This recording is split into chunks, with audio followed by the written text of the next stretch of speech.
day feels like a bad day. My biggest fear is you will walk away. The battle's here, and I'm standing in the fire. So take my hand, and we will stay alive. So let's take this time to feel it on our lives. 'Cause if we don't, the fight will eat the love alive. Stuck in self-destruct, and we can't wake up. Don't wanna give it away, can't make me give it away. Don't eat the love alive.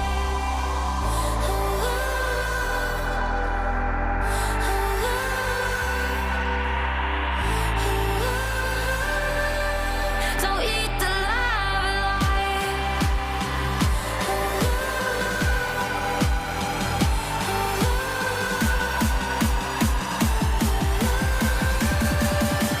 Don't eat the love alive. Don't eat the love alive.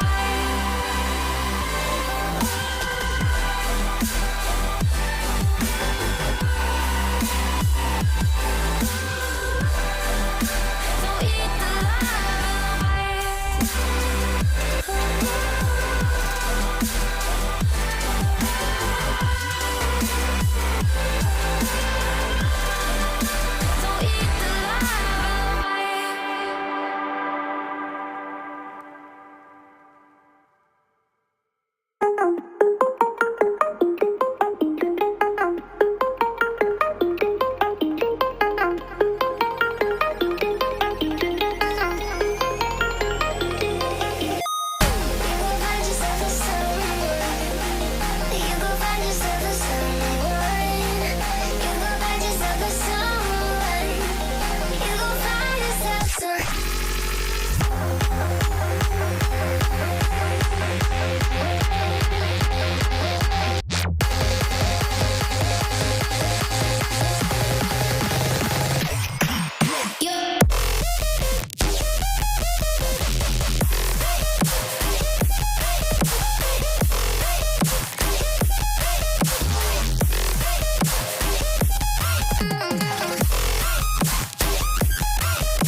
Let's go.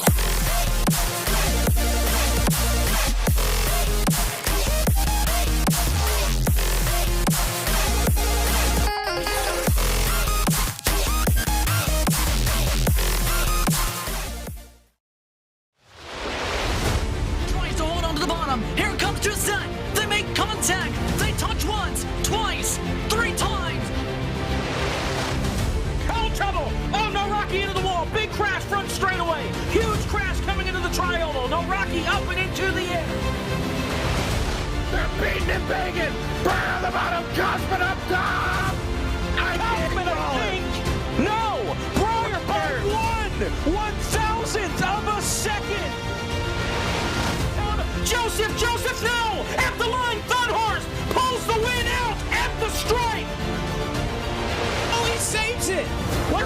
Here comes the canvas. Get your foot down. He's got it. He's got it. Canvas in.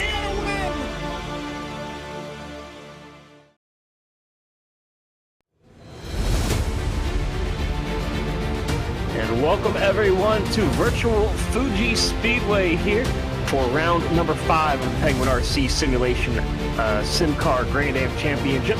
I am Shadowbite. Here with me in the booth is Sean Butler, producer. Here tonight is Joshua Lee, and Sean's going to be a great one tonight. We've got something a little different than what we've seen the rest of the season with the endurance event happening here tonight compared to the sprint and feature that we're used to seeing in the series. And the best part about it is I'm not producing tonight, thank goodness. So thank you very much, Josh, for stepping up and saving the broadcast, probably single-handedly. But no, this is going to be an awesome one. So if you guys have seen, the other races, you've seen they got some action-packed moments, got some great racing, class battles, all that. You're going to essentially get a bargain deal for this one. Probably, what would you say, 2 races in one? I would say 2 broadcasts in one. So going to be a lot of fun, going to be a lot of energy in this one, and definitely going to be some tired drivers after this one. 2 hours around this track is not an easy task, but it's going to be fun to watch for sure. So grab some popcorn, some snacks. We're going to be in for a long one. The major change to the format tonight, as well as, of course, the length of the races, there is the possibility of a safety car will be thrown with possibly if there is a random threshold of incident points. That once that's accrued, a safety car will come out and the field will be bunched up. We don't know when that is. The drivers don't know when that is. They've got some sort of robot running in the background that tells them, "Hey, throw the yellow," and that's when the safety car will come out, and that's probably going to be, I would probably say, the last 45 minutes or so of the race. It's going to be probably towards the back half, and it is limited to only one. As we wrap up qualifying here, 2 minutes remaining for the GT3s. The pole in the prototypes was already set. Prototypes ran about 10 or so minutes ago with Saving Ragster on the pole there. Only 4 prototypes here tonight, up from last week at Long Beach, and hopefully we'll see more drivers continue to take to the track in upcoming races. But looking at the times right now, you see there the red number 93 of Justin Robichaux. You see the red number plate at least on your timing screen. That is reflective of he's an AM driver, currently a 10th up on the second place car of John Marjoribanks. And that would be, I think, the first time this season that an AM class driver would be sitting on pole. And it's going to be fun to watch him out there. You see that with the red end plates and the red banner on the windshield as well. To notify that he is the AM class driver. The Pro class drivers will be in blue, and that's Robichaux getting a tow. I believe that's off of Jack Painter that's right in front of him. So there are a lot of flat-out areas of this racetrack, and it definitely leads to some interesting racing with so many sweeping corners here at Fuji. And it is the faster layout as well, so 14 corners make up this track instead of the normal 16. We got rid of the chicane by the Dunlop corner down by turn 10, so that's just a straight right-hander, almost a 90-degree corner. But as you said, there's so much flat-out areas in this track as we see trouble back here as Robichaux will go around. But this is going to be a very high-speed, very technical track, and there's a lot of elevation changes. So Fuji's a relatively new track to iRacing, so if you haven't downloaded it yet, I highly suggest you do. It's a lot of fun. A lot of technical corners, high-speed corners. It's a great blend of, late apex corners, hairpins, whatever you want. This track has it. So going to be a tough task for these guys to get around cleanly each lap, but it's going to be very fast, too, as you see one going way wide back there. And you got to use all the track to get these laps in. And who's going to be able to push the limit the best, we'll see. But qualifying right now is over. Checkered flag is out. We're getting ready to get this thing rolling. Yeah, and the interesting thing to note for these guys, you saw that spin from Justin Robichaux, and you talked about the elevation changes. One thing is there's not a lot of camber. There's not a lot of banking to some of these corners. A lot of them are very flat. So if you're pushing too hard, that back end is going to step out on you, and you have to really think quick and just react really quick to catch it. But as it stands right now, drivers are able to complete their lap. Oh, man. And that was a hard wreck there for Spencer Ray into the tires. That one. But yeah, so that's just about it. Drivers do have the chance to complete their lap, and right now it's Robichaux that is sitting on the pole. Marjorie Banks is still out there on a lap, and that's the 005 of Brock Quinn working to complete his lap. And does he improve across the line? No. 135 flat does not improve on his 134.4. John Marjorie Banks now coming around the final corner. This is Kevin Fanning diving into the pits. And it looks like... Now we'll go to Marjorie. Nate Stewart actually just jumps up to the pole position. So he is provisional pole for the time being. It looks like Marjorie Banks does not have it in him. He's kind of just nursing it back to the pits now. Just kind of cruising along at an easy 100 miles an hour.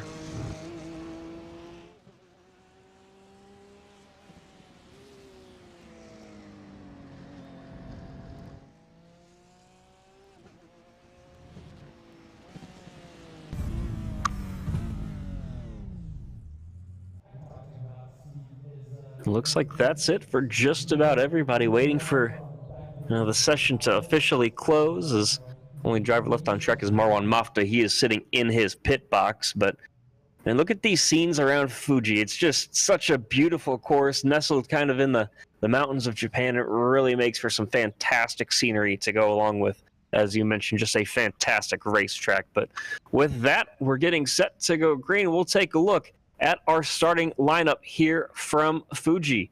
Xavier Ragster is going to start on the pole with Matthew Powers to the outside of row number 1. Then you got Reynolds and Nasir on row number 2. Nate Stewart leads the GT3 class with Justin Robichaux, the AM category leader there, starting on the outside of row 3. Then Jordan Marjorie Banks and Tamjo Valenzuela with Cody Crosgrove and Brock Quinn wrapping up the top 10 overall. Going into the next row here, Chris Wetson, that 71 Lamborghini, will be rolling off in 11th overall. Matt Kingsbury rolls off in 12th. Row 7 sees Ray Kingsbury. The Kingsburys always seem to be starting right by each other every race, so I don't know if that's by design, but that is a cool little consistency thing to have. Alongside Ray is going to be Taylor Carroll in the 420 car. And we're going into row number 8, Michael Guerrilli, a very subpar qualifying run for him, so he's got his work cut out for him. He's got 2 hours to make up some time, so he should be okay. Alongside Jack Painter, has had a very good run the last couple of weeks here. Got himself, I believe, a top 10 overall in Long Beach last time through. Row number 9 sees Michael Gonzalez and Kevin Fanning. And rounding out the first 20 positions, Brian Sohn in the 03 and Marwan Mafta in the 191. You got Spencer Ray, Alexander Ball on row number 11, Justin Garris and Shait Vithathis, followed by Gary Freeman and Santiago Tierras, with Jack Belton and Jake Robichaux wrapping up the field. So field pretty filled out here tonight. Got 27 cars as they get set to take to the grid, and just waiting on a couple more cars to join in here. And there was discussion that we might see the iRacing safety car being actually the truck, but unfortunately it looks like we do not have that tonight. That would have been, I think, a fun little track for these guys, but a fun little twist for them. But getting set here for a 2-hour race, just waiting on, I think there's 4 drivers remaining that need to go. There is the pace car pulling away, and here go the prototypes. So Savian Ragster and Matthew Powers, the teammates, on row 1. Just behind them, couple pairs of teammates here for this one for the prototype class. Savian Ragster, Matthew Powers, and Blake Reynolds and Lance Nasir right behind. So representing those 2 cars, should be a very good battle between all 4 of these guys. And GT cars now just rolling off. Nate Stewart will get them going with Justin Robichaux with them. So getting ready to get this thing going here. It's going to be 2 hours of probably stressful racing for these guys. But for us, we're just going to be able to sit up here, kick back, and watch the action unfold here as the pace car will duck off here as we get closer and closer to the front straightaway. And Chad, we're going to get this thing rolling here. 2 hours around Fuji.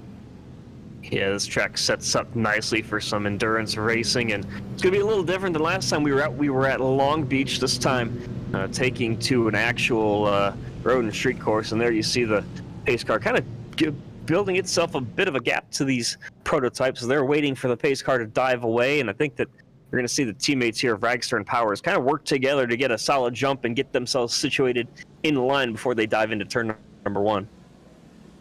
There we go. Green flag out. Ragster is on the throttle, and as well as the rest of the prototype class as they head down the front straightaway. And now we're all green. Green flag is out as the GT cars will take the green as well as we head down into turn number 1. They're fanning out 3 and 4 wide further back through that GT field. Look at that gaggle of cars. Can they get through turn number 1 safely? We'll have to wait and see.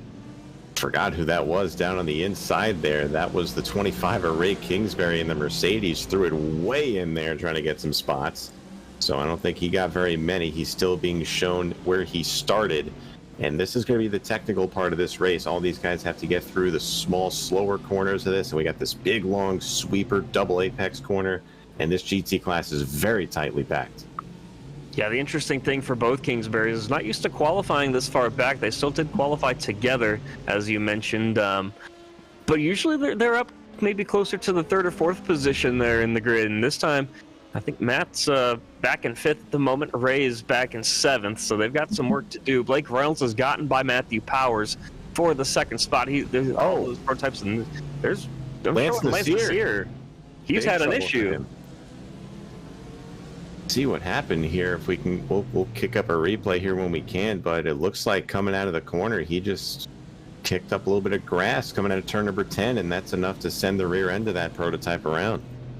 And it doesn't look like he collected the wall too hard, so he should be okay to continue on. He's just going to be praying for that safety car at this point. 007 Lance Nassir here. Here's your replay. Watch the car right there. Just got a little too much of the grass there off the corner. Nicks the inside wall. Those safety workers don't even bat an eye to his car, so I don't know if that's a good or bad thing. But Nassir able to get it back going, but he's going to be dropped way back to 20th overall, now 19th, as he'll slowly start to pick his way through the GT field. Yeah, he's going to fly through this field, but he's got quite the gap, 20 seconds or so behind the overall leader, and that's not a good feeling. Thankfully, he does have the benefit that we mentioned about the possibility of the caution coming out, but he's going to have to wait a while for that one. It's just going to be thrown at a random time during the event, depending on how many incident points drivers have racked up. Now, last season in the series when we had this event, it was at Circuit of the Americas, where it's so easy to rack up the 1x incident points for going off track. And I think that these guys here today are maybe not going to, rack them up as easily, but I think there's a couple areas still where you can run wide and get yourself into some trouble there. We did also have drivers last time intentionally going off track to rack up points. So I don't know if the stewards have implemented something against that this time, but going to be interesting to see. And something else is you can kind of see the sun getting a little bit lower and lower on the horizon. Currently the time in sim is 4:30, and the date is set realistic to today, October 6th in Japan. So I believe we've got another maybe hour or so, maybe 2 hours. So maybe the end of this race will actually finish under darkness, but it's still pretty much in that golden hour for the time being. These drivers and these cars looking really flashy in this light. Absolutely. So they only look better as we have an eye on this battle here. That's the 9 of Cody Cosgrove trying to get by the 30 of John Marjoribanks going into 1. That's for 2nd in GT, 5th overall, and he goes a little long. There was some contact there before. There was some contact there, I feel like, before they got to the corner. It was definitely a huge wiggle there for Marjoribanks, but he doesn't. He just runs a little bit too wide, but no big deal, no harm, no foul. He continues on, just lost a couple of spots, and there you see that prototype of Nassir just cutting his way through traffic. He was down at the very back of the pack. He's already backed up to 8th overall. He's still got quite a gap up to the lead in his class. He does. He'll make quick work of all these cars here, but the GT class has been so far the talk of the series so far. They've had the best racing out of everybody. As I'm looking a little further back here, the 25 of Ray Kingsbury trying to make his way through the field just past the 021 of Tommy Joe Valenzuela. So Ray's trying to make his way up through. We know Ray is very aggressive in these. There you see him in that world, I don't want to say world famous, but famous 25 Mercedes there in the Gulf Racing colors. But he's got Penguin RC on that car, as we all know, looking to make his way up through the field. He's got Cody Cosgrove in his sights right now, and so Ray's going to be very patient here, trying to make his way up through this field, but so far doing a very good job. And something we haven't mentioned yet is all of these yellow, I don't know what they're technically called. They're not sausage curves. I believe they're called maybe turtles at this, depending on the layout. But these yellow curves that you'll see on the outside, they're just like look like little speed bumps that they put there. Those can be very dangerous to a car. If you run a little bit too wide, use too much curbing, it is I've seen it throw cars 10-15 feet up into the air if you hit them just right. I mean, it can definitely cause some serious issues, and it's a huge safety concern in the real world. I know some drivers have kind of protested against them and kind of voiced concerns, but these guys, they're trying to use much of the track without collecting them, and look how wide these drivers are going. That might be considered a 1X by the iRacing system, even though you're still on pavement. But if you go that wide, it definitely makes things interesting on trying to rejoin the track, and that's Michael Garaglia right there trying to work his way by. He's fighting with Michael Gonzalez, and they're just behind Tommy Joe Valenzuela there as well. Producer Josh saw that battle I was watching there. He went right to it as they were going into one. They were 3 wide as we got one around. Matt Kingsbury in the 21 Lamborghini. That's an Audi, I should say. I should know what my makes look like. But he gets tangled up, and he's able to keep it going. Yeah, that's another spin. Yeah, the Audi Sport Slovakia LLM car there. And I think it was just a self-spin, but it was dangerous the way that you see him turn in a little bit on the brakes. Now, this is a little further back here, but watch as we head into the corner. So he's sitting right behind. That's Justin Robichaux going into the corner, and he is going to flash his lights and then immediately self-spin right here. You see he's all over the back of him, trying to get around him. He's got to the inside, big sweeper. Doesn't have the ideal line here, and he's going to show his displeasure here by kind of flashing the lights a little bit. Here you see the lights, and he's upset, and just like that, you lose focus just for 1 second, and there goes the back end of that car. So not ideal for that machine, but he's able to keep it going. And I think the scariest part of that spin was just where it was, because he was backwards right on the racing line, and he just saw about 10 cars just fly past him as he didn't have anywhere to go. He was just parked in the middle of the racetrack. And go back to this battle between the Michaels, and that's Gonzo in the front there in that orange car, and he's just trying to catch back up. He's got a little bit of a gap to Valenzuela now, but Cody Crosgrove right behind him, and these guys all just fighting pretty hard. Something happened to Garaglia with that contact, because he dropped down from 10th to 12th, and he's lost a little bit of time now. Yeah, Cosgrove was able to get around him there. So Garaglia may be taking a little bit easy. You know, he's one of the more patient drivers out here, especially in the GT class. He knows he's got his work cut out for him after that subpar qualifying run. But again, 2-hour race. He's got plenty of time to make this up. But right now, one guy that's trying to make his way through is we saw a couple guys, Gonzalez, go a little wide there off the corner. That 005 of Brock Quinn there in the AM class. He's in that BMW right there. He's trying to get some ground made up. He's got Taylor Carroll in the 420 Porsche all over him. So a lot of good racing around this whole track right now. We said it was going to be very... I kind of compare this track to, I guess, maybe Hockenheim Ring would be, or the Red Bull Ring, I guess. We could probably compare it closer to. A lot of long straightaways, very fast track and very tight, and got some sweeping corners as well as some quick angular ones. So very fun track for these guys to race on, a lot of passing opportunities, and we'll see these guys trying to make the most out of each of them. Yeah, this track could kind of lead to some interesting racing, because you kind of have to set yourself up for one corner. If you don't get, say turn 8 just right, you're going to lose time in 9, 10, 11. Every little corner here seems to compound on the next, and if you don't, if you're offline for one, you're going to be down on speed through the apex of the next couple, especially if you're side by side with somebody. If you want to make a move, you have to show your nose early and kind of set yourself up, because if not only do you lose time to the car in front of you, but you're going to lose a ton of time to everybody else around you. Absolutely, and we see these guys making all the moves they need to. We'll do a quick update here as we head back to the front of the field for the prototype class. Already catching some lap traffic just ahead. That is going to be Gary Freeman in the 666. So he's getting set to go a lap down there. But front of the field, lead overall is getting a little tighter. Sabian Ragster in that 91's got Blake Reynolds all over the back of him. Last time by, Reynolds was about 0.3 of a second faster than Ragster was. So Reynolds all over the back looking for the overall lead. Yeah, that interval was over a second not long ago, now down to 0.4, and Reynolds really seems to just have settled himself in now. It took him a little while to get his tires up to temperature, get his feet wet, and he's now just kind of cruising out there. The gap growing and shrinking, but it's staying under a second here behind Ragster, and they've kind of just pulled away. They're 5 seconds clear of Powers, and they've got quite the gap back to Nasir, who we talked about having his spin on lap 1. Trying to look a little further back through the field, we have one of the slow cars, Gary Freeman, we saw just get lapped here, and this battle is just raging. There you see that orange and silver Mercedes of Michael Gonzalez going by Robichaux. That's for 4th in the AM class, 8th overall. And right now he's got the lead. This field is pretty much dominated by Mercedes. A lot of the Mercedes are like the big majority of this field. As we look up just ahead, had actual lead change for the overall GT class lead. John Marjoribanks was able to get by Nate Stewart in that 30 car. So moved John into the lead here. Nate dropping back a little bit. Ray Kingsbury up multiple spots as well. He's up into the 3rd in the GT class. And we talked about Justin Robichaux just a moment ago. He lost that spot to Gonzalez, but he's still 5 positions clear of the next AM category driver of Brock Quinn. So he's got a little bit of a buffer. It's only about 3 seconds, but Quinn does have some work to do if he wants to catch up and try to find a way by for that class lead. So good showing from Robichaux so far, but we're only 10 minutes into this 2-hour. I think that some of these guys are going to be in a little bit of pain by the time we get to it. Let's take a look back here at the replay. This was just a moment ago.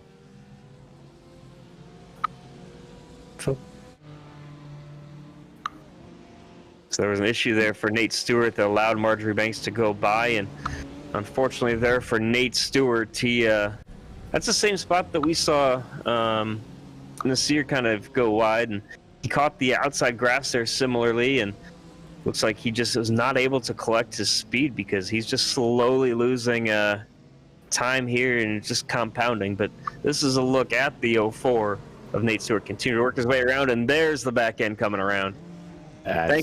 Thankfully, though, he was well off the racing line, and no harm, no foul there to Marjoribanks, who was able to get through clean. Got it back going pretty quick, too, so that's a shame for Nate. Like we said, it's a really long race. He's got plenty of time. If you want to make your mistakes, make them now while they're early in the race. But these guys I'm watching, there's your leader, by the way. I should say your 2nd overall, Blake Reynolds, looking through. And there's Marjoribanks making his way through, and we got more drivers. I think Savion Ragster, the overall leader, he put a lot more time on Blake Reynolds. The lead is already back up to 5.5 seconds. So Blake must have had a little bit of an issue as well, because last time we were up front here, Blake was all over the back of that 91, and right now Ragster's got a very comfortable lead so far, and it's still growing. So Blake must have had an issue as well. So tough break early for a couple of guys making small mistakes, and we see just how much time that alludes to on the track. Yeah, he lost 5 seconds to Ragster, and that allows Powers to get within about a second or so of Reynolds now, but still you see how far behind he is. That's very wide, trying to go around I believe that's Matt Kingsbury there. All very close to those yellow curves on the outside, but able to avoid them, and Kingsbury's going to tuck in line behind them, but these guys are just absolutely tearing it up out there as they continue to work their way through GT traffic.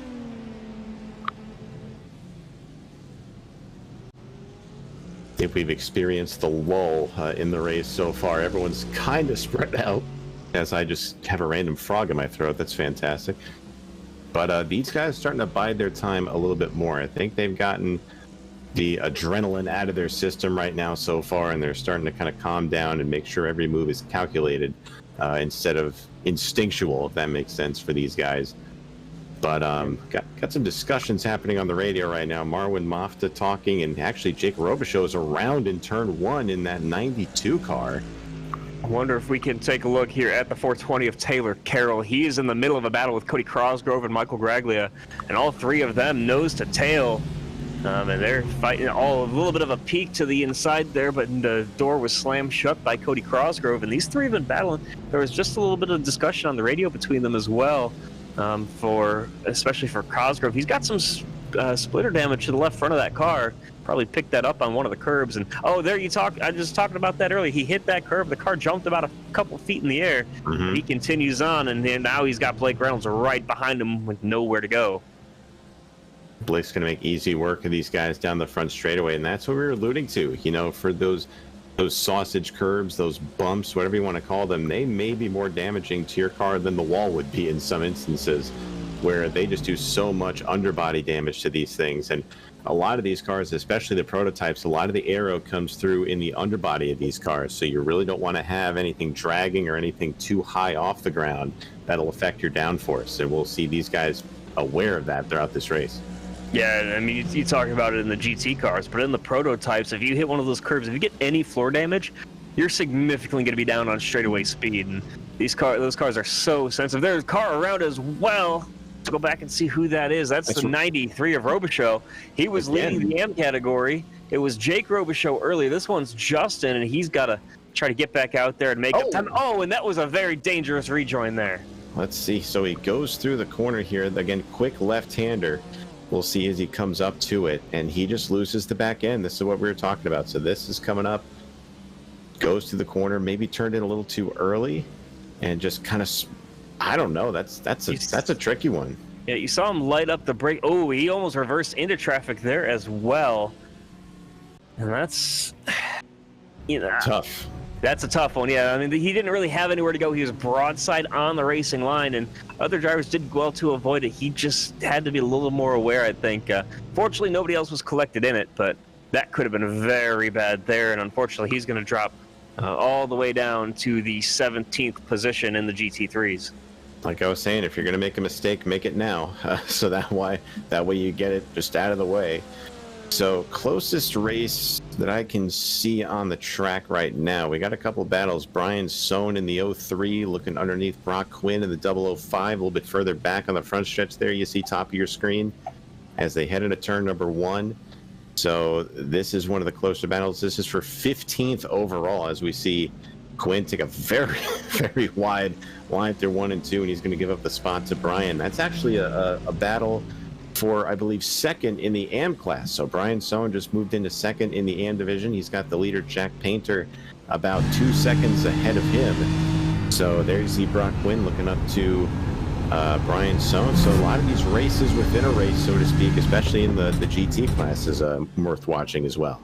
Yeah, I like to call Brian the Iron Man of the series, not because he always finishes every lap. He doesn't log the most at times, but just because no matter how beat up the car is, he's always going to be out there trying to just finish the race. No matter what happens to him, no matter what adversity he faces, he's always out there trying to just log lap after lap, and there you see him just working his way up into second. And of course, he is also the owner of Penguin RC Simulation, the sponsor of this series. I have to give a huge shout out to him for helping put this thing on. So go check their stuff out, Penguin RC Simulations. They do everything from both the remote control side of things as well as the iRacing wheels and controls. So shout out to Brian for that one, as he's still in this battle with Brock Quinn for the second spot in the AM category.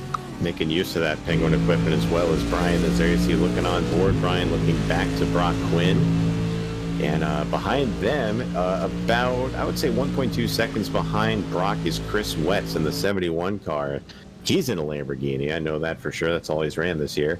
But he's sitting in 4th right now in the AM class. So first, second, third, and fourth are very close to each other in the AM division, as Chris is going to let Matt Kingsbury go. There you see him going on by in the Audi. I got it right this time. I don't know how I got him confused earlier. They don't look anything alike, but nonetheless, they both have 4 wheels, so I mean, you're kind of right. I mean, they sound exactly the same in the game too. I don't know. E3s, but they are both categories do have reduced fuel. They will have to make, I would believe it's 2 stops in this race. You probably wouldn't be able to do any sort of fuel save to get that down to 1, but either way, these guys just going to be pushing basically the entire time, and some of them I think are going to be praying for that yellow to come out further towards the end, so maybe give them a free stop. Yeah, I was about to say, if you want to be committed to a strategy, you got to make sure that yellow isn't going to ruin it potentially. So that's what they have to keep their eyes on. Just behind these guys, Taylor Carroll, Cody Cosgrove still going at it for 10th overall. Cosgrove is going to make that 9 Mercedes the victor in that battle right now, but don't count Taylor Carroll out. It's going to look to the outside, maybe get a good sweep through this double apex corner through and get a run off, and this battle's far from over here, Chad. There you see him going to the inside, crossing over, maybe in the 9. No, Cosgrove can't do it.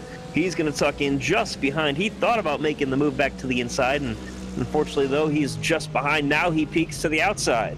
And this is what Michael Guerrilla behind them wants to see. He's kind of catching these guys, as well as Jack Painter behind Guerrilla.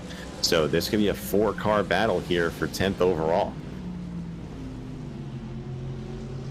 Yeah, these guys not giving each other an inch of space. There you see way to the inside was was Cosgrove, and he wants to try to catch back up, and he's not going to be able to do it. Taylor Carroll still holding on there, and that it's a very nice looking car. I mean, it's got the gold with the chrome accent on it, and then the matte black for the hood. And I think that's a very clean looking race car, especially with the way the stripes are laid out on that 420 machine. Getting the slipstream as Cosgrove down into turn number 1. I can't tell if there's a little bit of damage to the front end of Cosgrove as he locks up the brakes a little bit. Right to the back of the 420 Porsche. There you see on board the front bumper has an eye full. Look at that sunset in the background. That just looks really nice, especially at this time of day. Brake lights very visible for these guys. So that's a good thing as we see Carroll get a little squirrely coming out of that corner. So you got to be careful throughout this whole track. Yes, it's fast, but there's a lot of slick areas as well, as we've seen a few times before with some self spins. So you got to really calculate how fast you're going to attack a corner as well as how aggressive you can be on exit. Now, in a couple of these corners, you'll kind of see that that rumble strip, the race curbings on the outside of the track, are actually lower than the racing surface itself. And what that allows these cars to do is get some a little squirrely when they hit them, especially if they hit them at the wrong angle. The inside curbing doesn't have too much of that. You know, you can really kind of use that and be aggressive with it. But on the outside of the track, it really kind of upsets the car, especially in a couple of specific areas where they want you to not maybe run too wide. These guys know exactly what the limits are of these cars, and they've been practicing for the last 2 weeks for this race, and they're all set up. And this is on board with 005 of Brock Quinn. He is currently 3rd in the AM category, so he's got some work to do. But he's right behind Brian Son there, who's a 2nd in class. I mean, this little group has gotten tighter around, you know, this whole battle for 10th. We've been paying attention to it. There you see Nate Stewart taking the lead away from John Marjoribanks. Again, we just completely neglected that for the battle for 10th, but Nate Stewart doing a great job of recovering from his moment earlier to get back to the lead. Marjoribanks will slide back into 2nd, but back to the battle back here. Michael Grilli, as I was talking about, closed in on the 420 and the 9 for the battle for 10th. So while they were battling side by side, Guerrilla doing a good job of keeping that thing in the slipstream of those cars, and now he's got a chance to put himself in the top 10. And right as I say that, commentator's curse, he spins around. Yeah, we had Blake Reynolds in the booth for the last race after he crashed out at Long Beach, and I think that he christened himself as an official commentator when he gave the commentator's curse at the end of that one. So he joins a family of people that have definitely ruined somebody's race just by saying their name. But 18 kind of recovers and gets back underway. We'll take a look at the replay of that spin. It's coming up here in just a couple of corners. So let's see, coming in a very high-speed corner. This isn't the first time we've seen someone lose the rear end here. Kind of gets outside a little bit. We got a couple more corners to go before the incident. That's what I was talking about earlier. How far over or on the limit can these guys be, especially on the exit with the tires? And that's another instance. Looks like he just got a little too wide on entry, caught a little bit of the grass, and the grass in iRacing for cars like this especially is like ice. So you're going to need to be very careful if you're going to want to go that far wide. Yeah, it's one of those things where just the longer, the more that you try to do any sudden movements when you're on the grass, really can upset the car, like we just saw there. As there you see, that's Nasir trying to work his way through traffic, and really nowhere for him to go. Gets by Brian Son now cleanly. Guys, look at this up at the front of the GT class. John Marjoribanks, Nate Stewart, and Michael Gonzalez now all fighting for the GT lead. Marjoribanks just repassed Nate Stewart, and Gonzalez is right there with him. So this battle for the lead just got turned up a couple levels.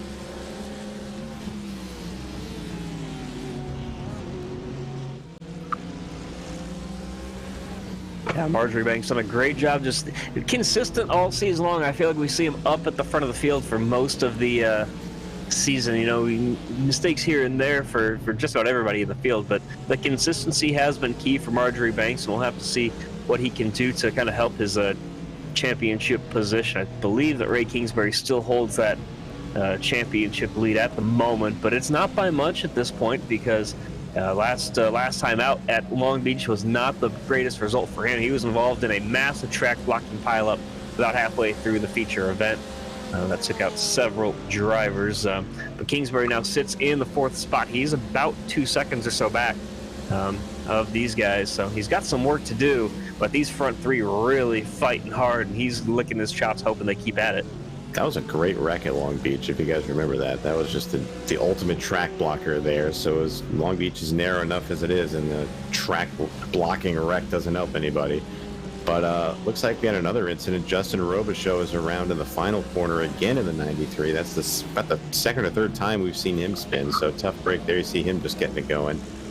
And I think his drive here today kind of reminds me of what we would see out of Colton Herta in IndyCar. You know, he makes a mistake and he's, aggressive, trying to make up for it, or he knows has to kind of push to get himself back into a good position. And unfortunately, when you get kind of that red eye, you just see in red, and all you can do is keep pushing. That's when you kind of make more mistakes and they compound themselves. Exactly, and that's definitely what you don't want to do, especially when you're first starting out this run. We're 30 minutes into this race, got an hour and a half left to go, so don't want to be cooking the tires up this early.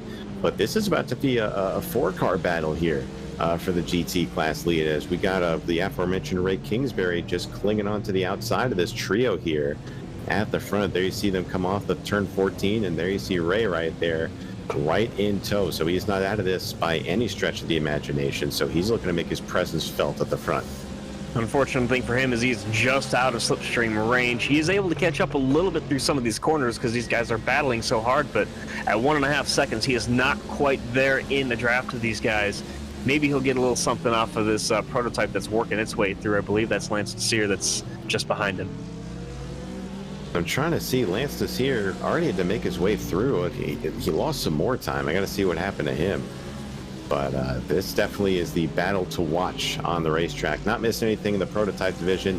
Sabian Rexer still leading. He's got about a 3.5 second lead over Blake Reynolds. Then Matthew Powers in 3rd, and Lance Desir will round out the first 4. As there you see Gonzalez looking to the inside of Stewart for 2nd.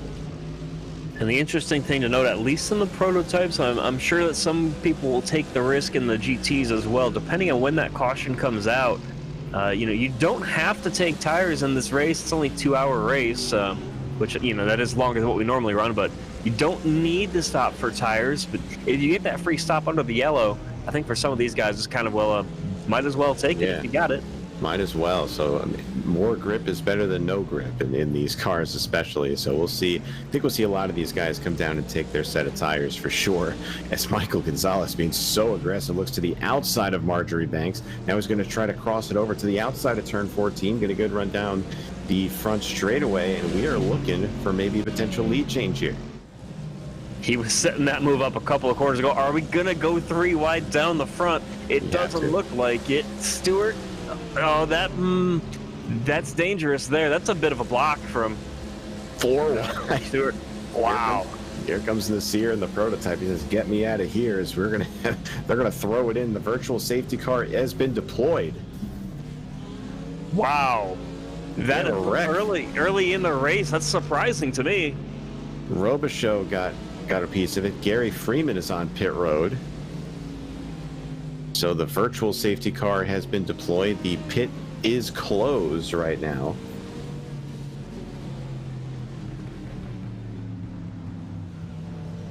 And they are going to say that when the caution came out, the 30 was leading the class. So they are going to allow the 30 to get back to the front, I do believe. We'll have to wait and see. I believe that was the call from race control. Justin Melillo, the race control here tonight. Shout out to Justin. Those of you on FTF, watching on FTF, will be very familiar with him.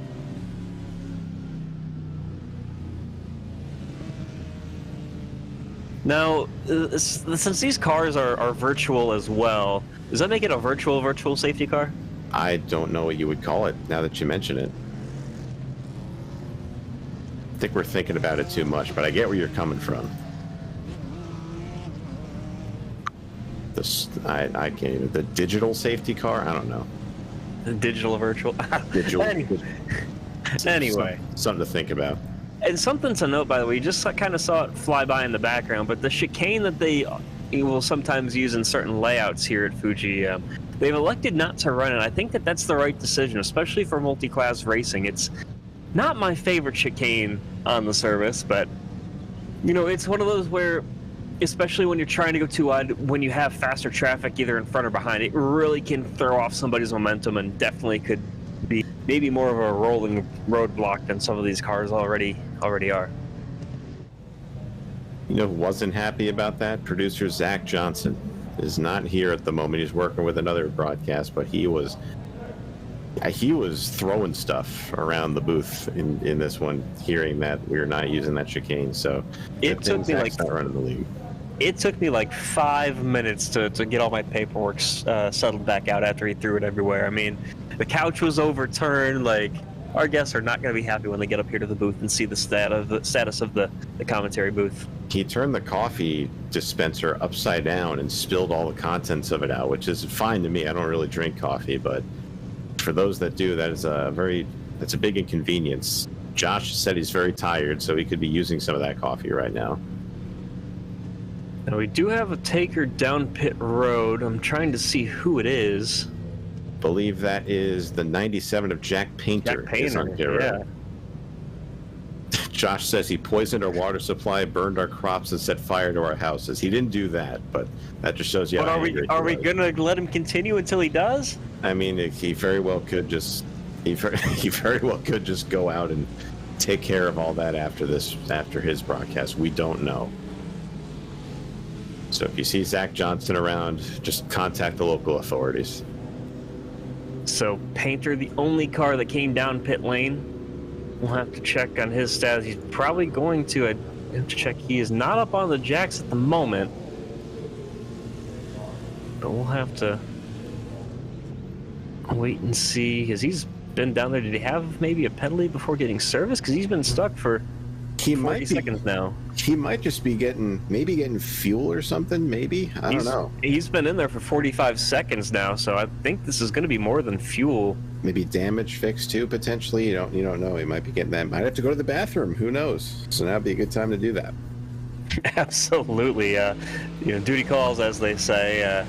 And here you see drivers getting the wave around. They're going to allow all of the GT3s to go around the track and catch back up to the back of the prototypes. And the reason for that is the way that they were currently settled. The prototypes were just behind the prototypes were just behind the GTs, so they want to get things sorted out, have the faster cars at the front. And as it stands, there you see all 4 prototypes, and on the timing screen, it looks like they're racing pretty close to each other, but they're only going about 50 miles an hour. So yeah, if you're watching the VOD, just go ahead and fast forward this a little bit, and you got a really good race for the LMP2 lead right now. They're sitting there pacing around at 37 miles an hour. That's the speed they were told to stay at. But the GT cars, I believe, for this, a bunch of them will be back on the lead lap. So there were 20 of them, 21 of them, 1 lap down. So they should, a good chunk of them, be able to get back on the lead lap overall.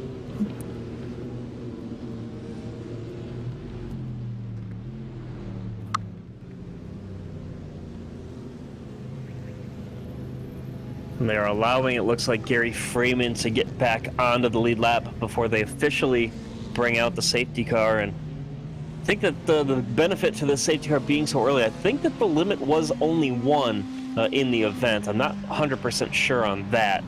But what? Or maybe keep themselves awake. You can get kind of boring in the cars when you're just doing 30 around a track this big, and there's the safety car. So the safety car will be deployed.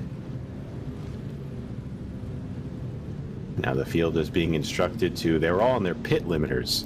The prototypes were to kind of keep themselves at a constant pace. So now they're being instructed to catch the safety car.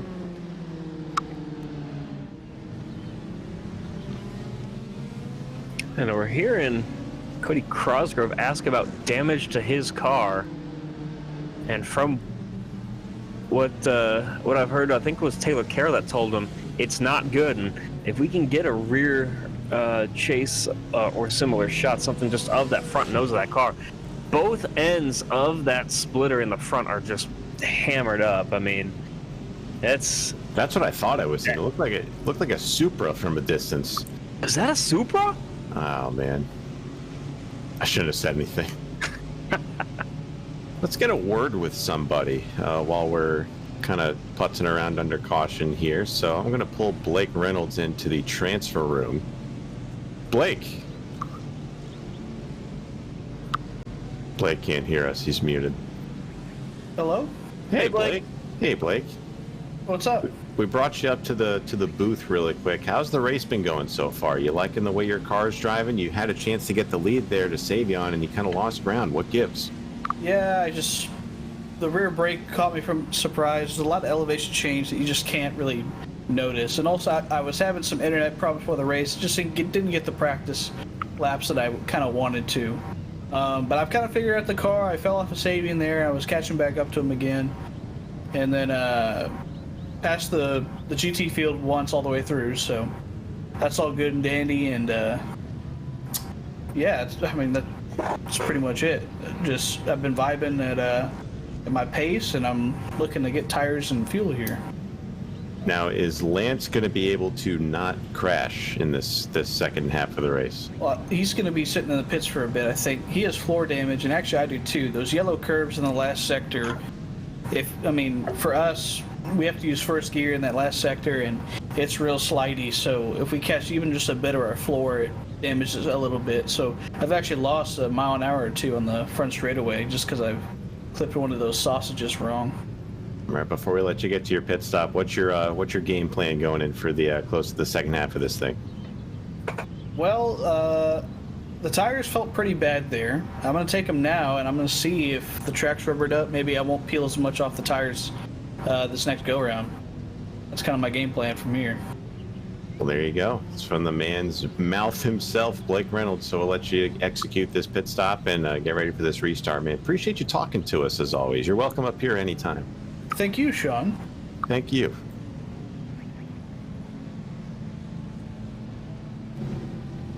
That was Blake Reynolds, currently second, and drivers should be seeing the pits open this time around.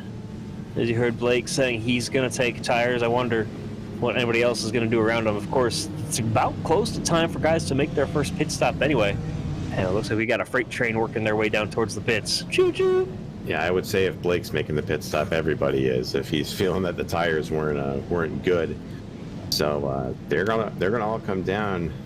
Pit road is going to be a very, very busy place, probably the busiest we've seen all season. So Ragster's going to lead them all in, and we'll see who can get that perfect entry and exit to their stall with no penalties to make up some spots on pit road. Very valuable. I think the benefit for these guys pitting under caution is you don't have to worry about your pit entry as much. You know, you can just get on the limiter and you're fine, not going to lose too much time. Because especially under green flag conditions, if you pit, you know, when you're trying to, come down pit lane at speed, it's a lot easier to get those pit road speeding penalties. But there you see everybody working their way down towards their pit stalls will have to keep an eye on the race off pit road. Interesting calls here. Had a few AM drivers stay out. Brock Quinn stayed out. Justin Robichaux, Satchit Patilda stayed out, and Jake Robichaux stayed out. So I'm not sure. No, there's not a thing where you can't pit with them. Chris Wetz is in, all of them. So that's an interesting strategy call for those four drivers to stay out. Yeah, you got one driver already out. That's Tommy Joe Valenzuela that comes out. And so he inherits the lead of the guys that have pit, at least in the GTs. Ragster out well in front of everybody else there in the prototypes. Heard Blake kind of mention the floor repairs he has to have done. But I think that for all of these guys, they're just going to kind of try to get as much of their repairs as possible. Matthew Powers has left his pit stall, so he's going to move up into second in the prototypes. Reynolds is finally back underway. Lance Desir, he's got a significant amount of damage to the front of that car. Have to wait and see how long it takes him to get back out there. Fortunately enough for him, he can take quite a bit of time because he's got one more lap under the safety car to get himself caught back up to the field. Now, here's a question for this. So, since those four drivers stayed out, everyone's going to have to start behind them, right? Including all the prototypes. I believe that the rule that was instituted by the admins is that the prototypes can overtake the GT3s, but those GT3s will stay out in front of the rest of the field. So they will not start. I believe, if I'm reading the rule correctly, they will start the prototypes in front of all the GTs. Okay, so that'd be an interesting scenario where everyone is where they are on the restart, if that was the thing. But so similar to how the start of the race is, the faster cars will be, or the faster class will be at the front of the field. Note from Chris Wetz, he hit one sausage curb one time and got 30 seconds of mandatory repairs. So I'm telling you, man, it's better to hit the wall than the sausage curbs. yeah, it's interesting how much these guys, you heard Blake talk about 1 mile an hour at least of damage from the floor hits. So that just shows how sensitive some of these cars can be. It looks like they have delayed the restart one lap to try to get everybody sorted back out. Nate Stewart just asked the question I did, so he was curious about it too.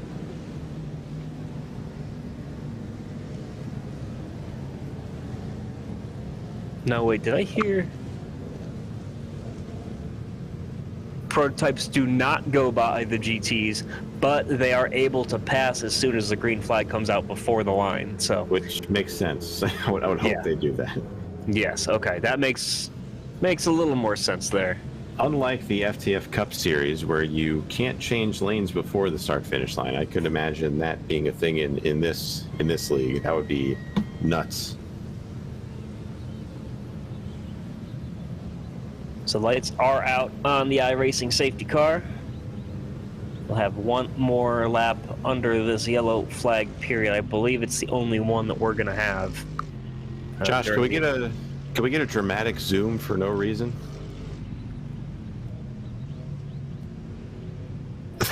There we go. There we Now go. watch these hands work. It just as he listfully turns the car into the corners. Oh man, that was sudden. Hard reset of the zoom value. There we go. That BMW logo looking very nice and shiny on the nose of that car. It's a rare sight in this league for a logo on the front to be untouched. Brock is going to be your leader now we're blurry. We've lost focus. Now I know Josh said that he was tired. Is he losing focus as well? Is that what's going on here? He's got he said earlier he's got his cherry vanilla Coke to keep him up, so hopefully Cherry vanilla Coke Zero. Thank you very much. So he's got that up. You have to throw as many words in there as possible. So maybe caffeine-free cherry vanilla Coke Zero. I don't. What other modifiers can we throw on there? I have no idea. All of them, I'm not a fan of any of them, to be honest. Is that like people that go to like Starbucks and order a venti half-cap decaf, no-fat, sugar-free, super skinny, just get water? Cappuccino latte. Yeah, I mean at that point. At that point, you're telling them to just make it like this. Just get water. Just get some ice. Get some water. I used to work at a coffee shop, and there were people that wanted their drink at a specific temperature, and I'm just internally rolling my eyes so hard. Just make it at home yourself. Why are you putting me through this? Yep.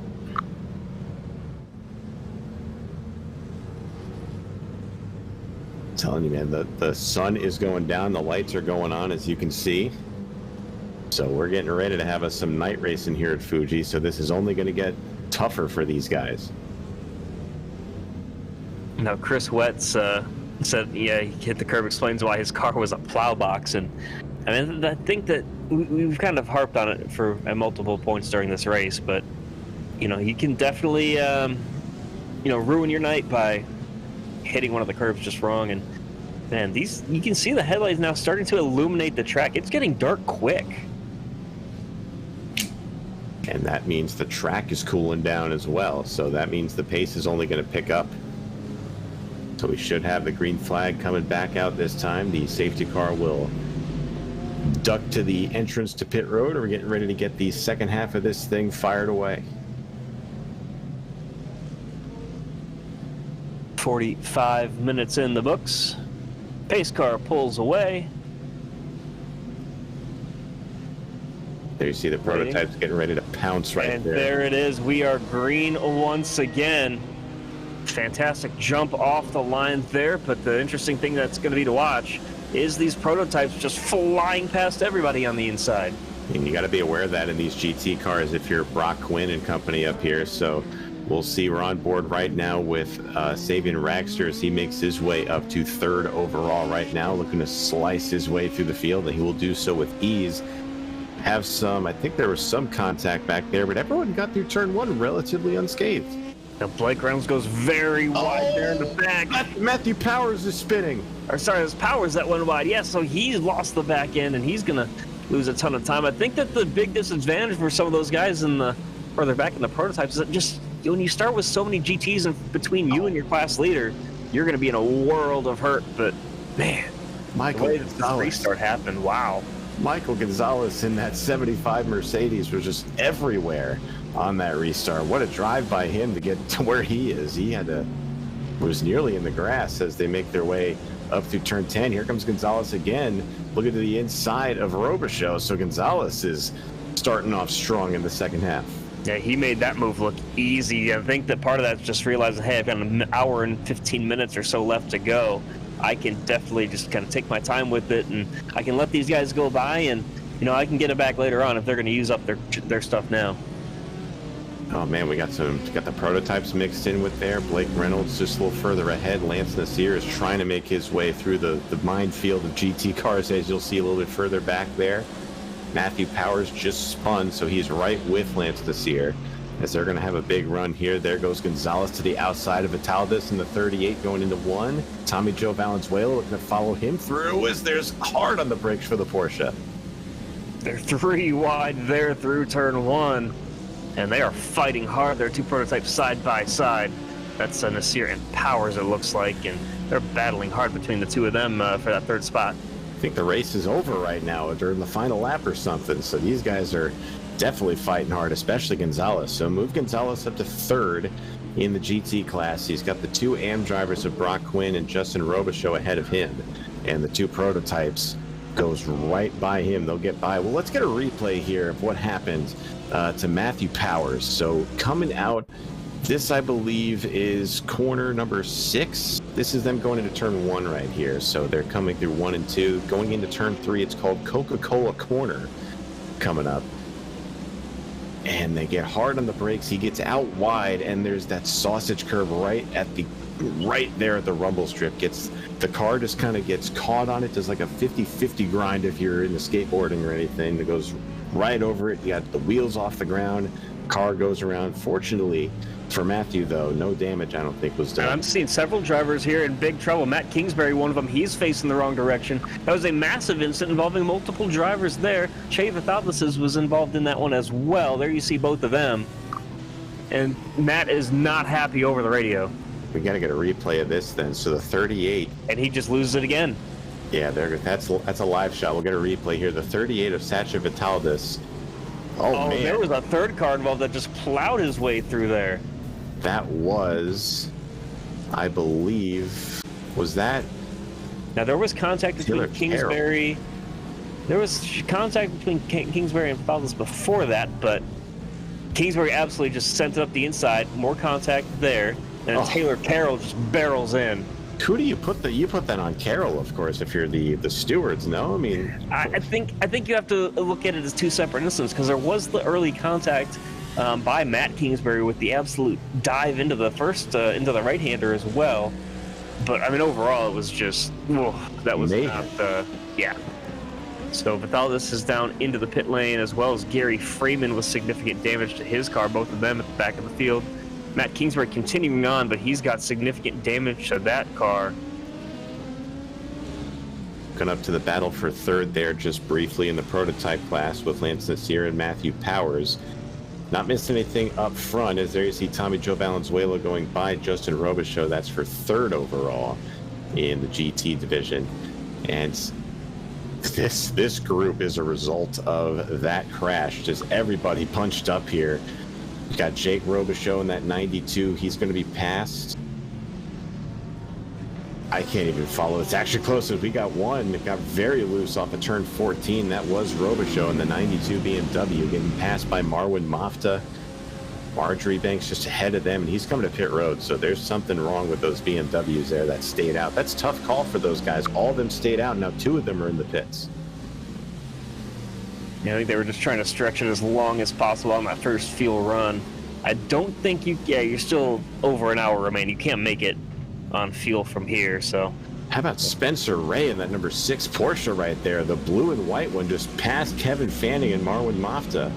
That was for 12th overall, 8th in class. That was a big move for him. He's got the clean air. And Brian Sonrace, they're making an absolute power move there as well. What a group. Man, it's just the way that these guys are fighting. You would think, as you mentioned, you'd think it's closer to the end of the race, but no, we still got an hour left. Looking a little further into this group here, Chris Wetz is right in the middle of this thing. Michael Guerrilla, we were talking about him, was right in the middle of it.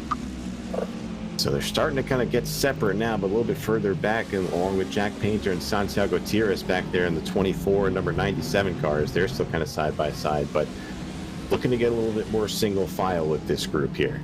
Now, Brock Quinn is the leader in the GT class overall. He is yet to pit, the only driver yet to do so. That when he pits, that's going to leave Marwan Mafta to inherit the lead of the AM category in the 191.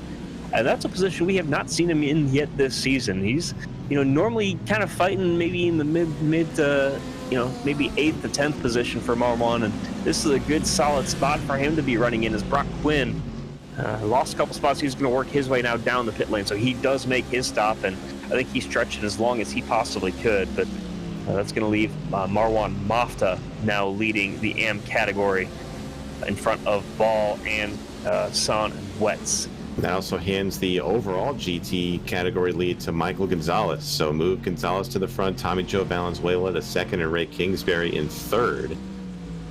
So I'm still kind of scratching my head over all those guys' decisions to stay out. I mean, we'll see if that pays off if we get maybe a full track safety car later on, so they can stay out. But I don't know, I'm still kind of scratching my head. We're just now hitting close to halfway in this race. Is just further ahead, Matthew Powers, Lance Nasir going at it for third overall.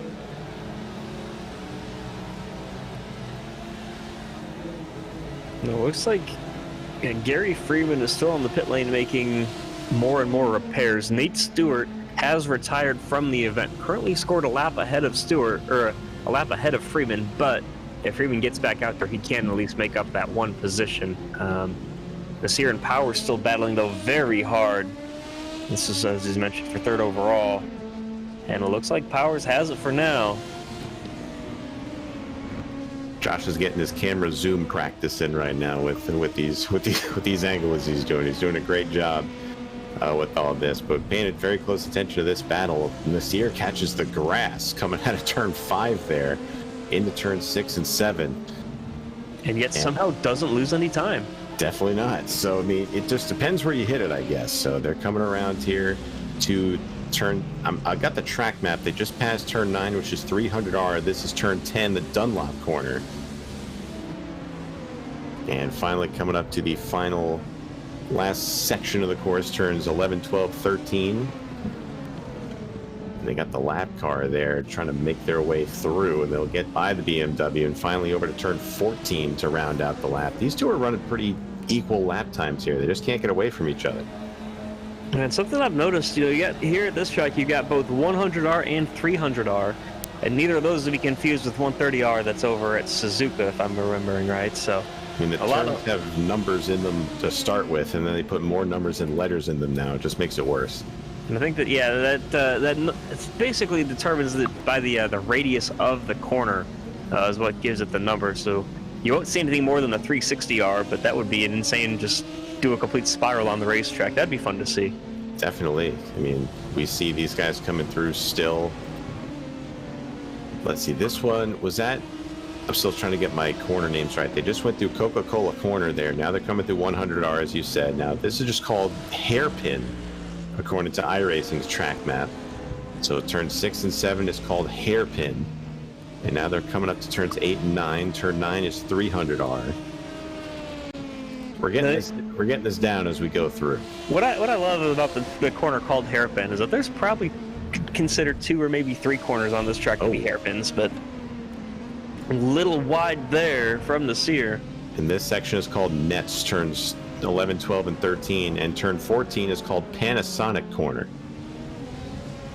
So here they come up. I'm going to start trying to call it Panasonic Corner from now on. And there you see all the Panasonic corners that are billboards that it's named after. There you go. Now if they were to change the sponsors, would they still be do they still call it Panasonic Corner? Oh, absolutely not. They gotta get rid of whoever wants to give them the most money for the corner sponsorship is going to get the corner. I don't know. I feel like, even at like Le Mans, the Porsche curves will always be the Porsche curves, even if Lamborghini puts their name on it. I don't know. I mean, they're the right amount of money. Money can buy anything, and if you want to buy a corner at Le Mans from one of your rival brands, you can do it probably. Now if we're talking about renaming corners, I liked last year what they did between Le Mans and Daytona, where they renamed the bus stop at Daytona to the Le Mans chicane, and Mulsanne 1 was renamed to the Daytona chicane. I saw that. They put the Daytona logo on it too. I was actually at the Daytona 24 last year when they made that announcement and everything. It was pretty cool to see them do. They're kind of tying all the world of racing all together, especially with those major endurance events. You were there too? I was there. Whoa! Small world. Look at that. The Rolex is low-key my favorite race to go to for Speed Weeks. You can just do whatever you want. The race is fun to watch. There's a lot to do. So if you're in Daytona for Speed Weeks and you're looking to just do all the NASCAR stuff and the Daytona 500, make sure to watch trouble into turn number 1, big wreck. Santiago Tires in the 24 car, hard into the wall. There you see him facing the wrong way. And he hit the wall several times there as well. He kind of just hit it, did a pirouette, and then hit it once again. We'll have to see in the replay here what exactly happened. Looks like he wasn't expecting the car in front to brake that early, and he got squirrely having to lock him up, and that unfortunately sent him around a couple times. Man, he's back in the pit. That's a tough break for Santi. Former Coke Series driver, well liked throughout the community. I met Santi a few times at Daytona. In fact, he's a really cool guy. So that sucks to see him get kind of caught up in that. Just a bit of bad luck there, unfortunately.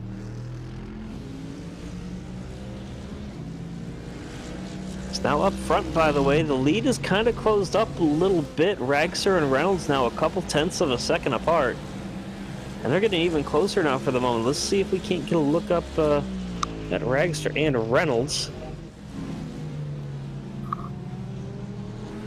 These guys, look how close that they are, trying to work their way through traffic, and I think that if you're Savvy and Ragster, you're just kind of hoping you make it through clean. He does, but Blake Reynolds is right there as well. We saw this earlier as Ragster is going to block him to the inside wall, and Reynolds has the run, and Ragster's going to give it up there. So finally, Blake Reynolds is able to make the pass for the lead stick. So move the 66 back into P1. For now, because Savvy and Ragster right there trying to fight his way back. And Reynolds didn't have the best qualifying effort. He didn't start the race off too hot, but slowly but surely he's gotten his feet under him, and he's continuing on, and he's put about 0.3 of a second now between himself and Savvy and Ragster.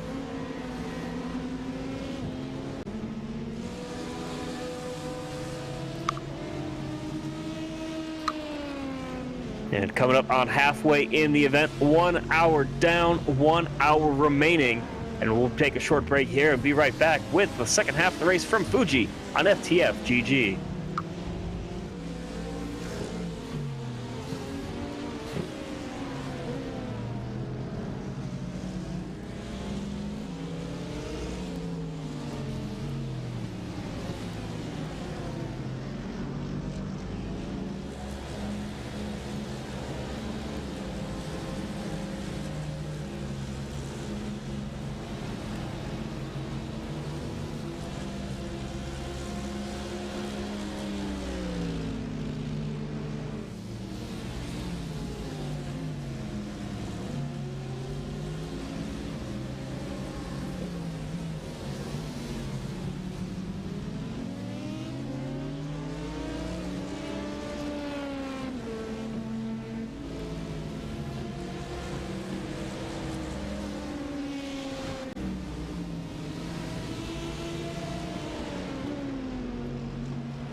back from break and back to the action as we have a battle still out front between Savian Ragster and Blake Reynolds there. You see on your screen, Michael Gonzalez still leads in the GT3 class at about a 3-second gap over Tommy Joe Valenzuela. And front couple of guys have kind of settled themselves out for the time being. Gonzalez, Valenzuela, Kingsbury, and Crosgrove all multiple seconds apart from each other. John Marjorie Banks, after some incidents earlier, and he's had to kind of work his way back. He's up into the 5th spot, about half a second or so off of Cody Crosgrove. Leading the AM category now is Brian Son. Something has happened to Marwan Mappa. He's lost considerable time as he has dropped down now to 5th in the AM category. But Brian Son now leads the AM class from Alexander Ball, and they're about 3/4 of a second apart, so they're pretty close between the two of them as well. And you know, Sean, so far we've seen some fantastic racing, and I think it's only going to get better as the track cools down and the tempers heat up. Yeah, this has been very entertaining so far. I mean, for a 2-hour race, we kind of brought our pillows up here thinking we might have to use them, but we have not had to at all with the action we've had in this race so far. Every class has given us some great racing, and right now I think the class to watch right now is the AM class. As we're looking right now, Brian Son passing your screen there, looking at Alexander Ball going through with a 12 Ferrari, and right behind him, Jack Painter is going to be in that number 97 BMW. And heck, even right behind him, Chris Wetz is right there in the 71 Lamborghini. So all 4 of these guys for the AM class are right on top of each other. We saw something similar. At Long Beach there. Now, something that I've kind of been thinking about here is, you know, we see how dark it has gotten. And I'm sure you have experience with this as well. You can learn a track, you know, you can know it like the back of your hand, but the second that the headlights come on, it just looks and feels completely different. I mean, what does that kind of do to you as a driver? I mean, it really puts your knowledge of the track to the test. I mean, a buddy of mine, Ian Plash, you know, of course, he put a lot of his races on YouTube back in the day. He's kind of slowed down a little bit with iRacing stuff, but he still had some great stuff that he put out. I remember he put out something, or we were talking about it. He first came out when Spa had no lights with it. And there's no lights at Spa, you know, you just have your car lights, and he was just, this is back when, you know, Dynamic Sky came out, and he was just like, oh my god, this is just completely different. So the track during the day, completely different than the track would be at night. You're, of course, during the day, you've got a lot more vision, but here in these cars, when the sun goes further down, you're very limited to what you can see, obviously, with the headlights, and that's it. So these guys have to be very aware of what's going on around them, especially with vehicles slow or suddenly stopping in front, as we've seen a couple times in Turn 1 already. Yeah, and as we mentioned at the open of the show, this is round number 5 of 8. It is the one. Well, Michael Gregley has got around. He's collected the barrier. So he's had an issue himself, losing several positions. He's going to rejoin safely, but barely tapping the inside wall. We'll see if we can't catch a replay of that. This is round 5 of 8, though. And this is the one endurance event as well. We had the safety car earlier in the event, and so that kind of bunched everybody back up. But here's a look at the replay here for Graglia. Got the grass again. It's the same spot. We've seen several drivers. Saw Nasir do it on lap number 1, and a couple of drivers have done the same to follow suit. But that curb just catches everybody out. But yeah, round 5 of 8 in 2 weeks' time will be at the Nuremberg Ring. As these guys have 3 races left, and the points I think are going to be a little shaken up here with some struggling performances from a couple of the guys that were near the top. I believe Blake Reynolds just about has the prototype championship locked up, but the other categories, both the Pro and the AM GT class, both of those are wide open. I think got a couple races left. And by the way, we did miss it when we went to that replay, but Brian Son did get passed by Alexander Ball, and so those two are still going to continue to battle as Painter has pulled himself into the fray here as well. Yeah, they put a little distance on Chris Wetz here, so as our buddy Travis Brown says, we have a 3-horse pony show in the dog races at the front of the AM division.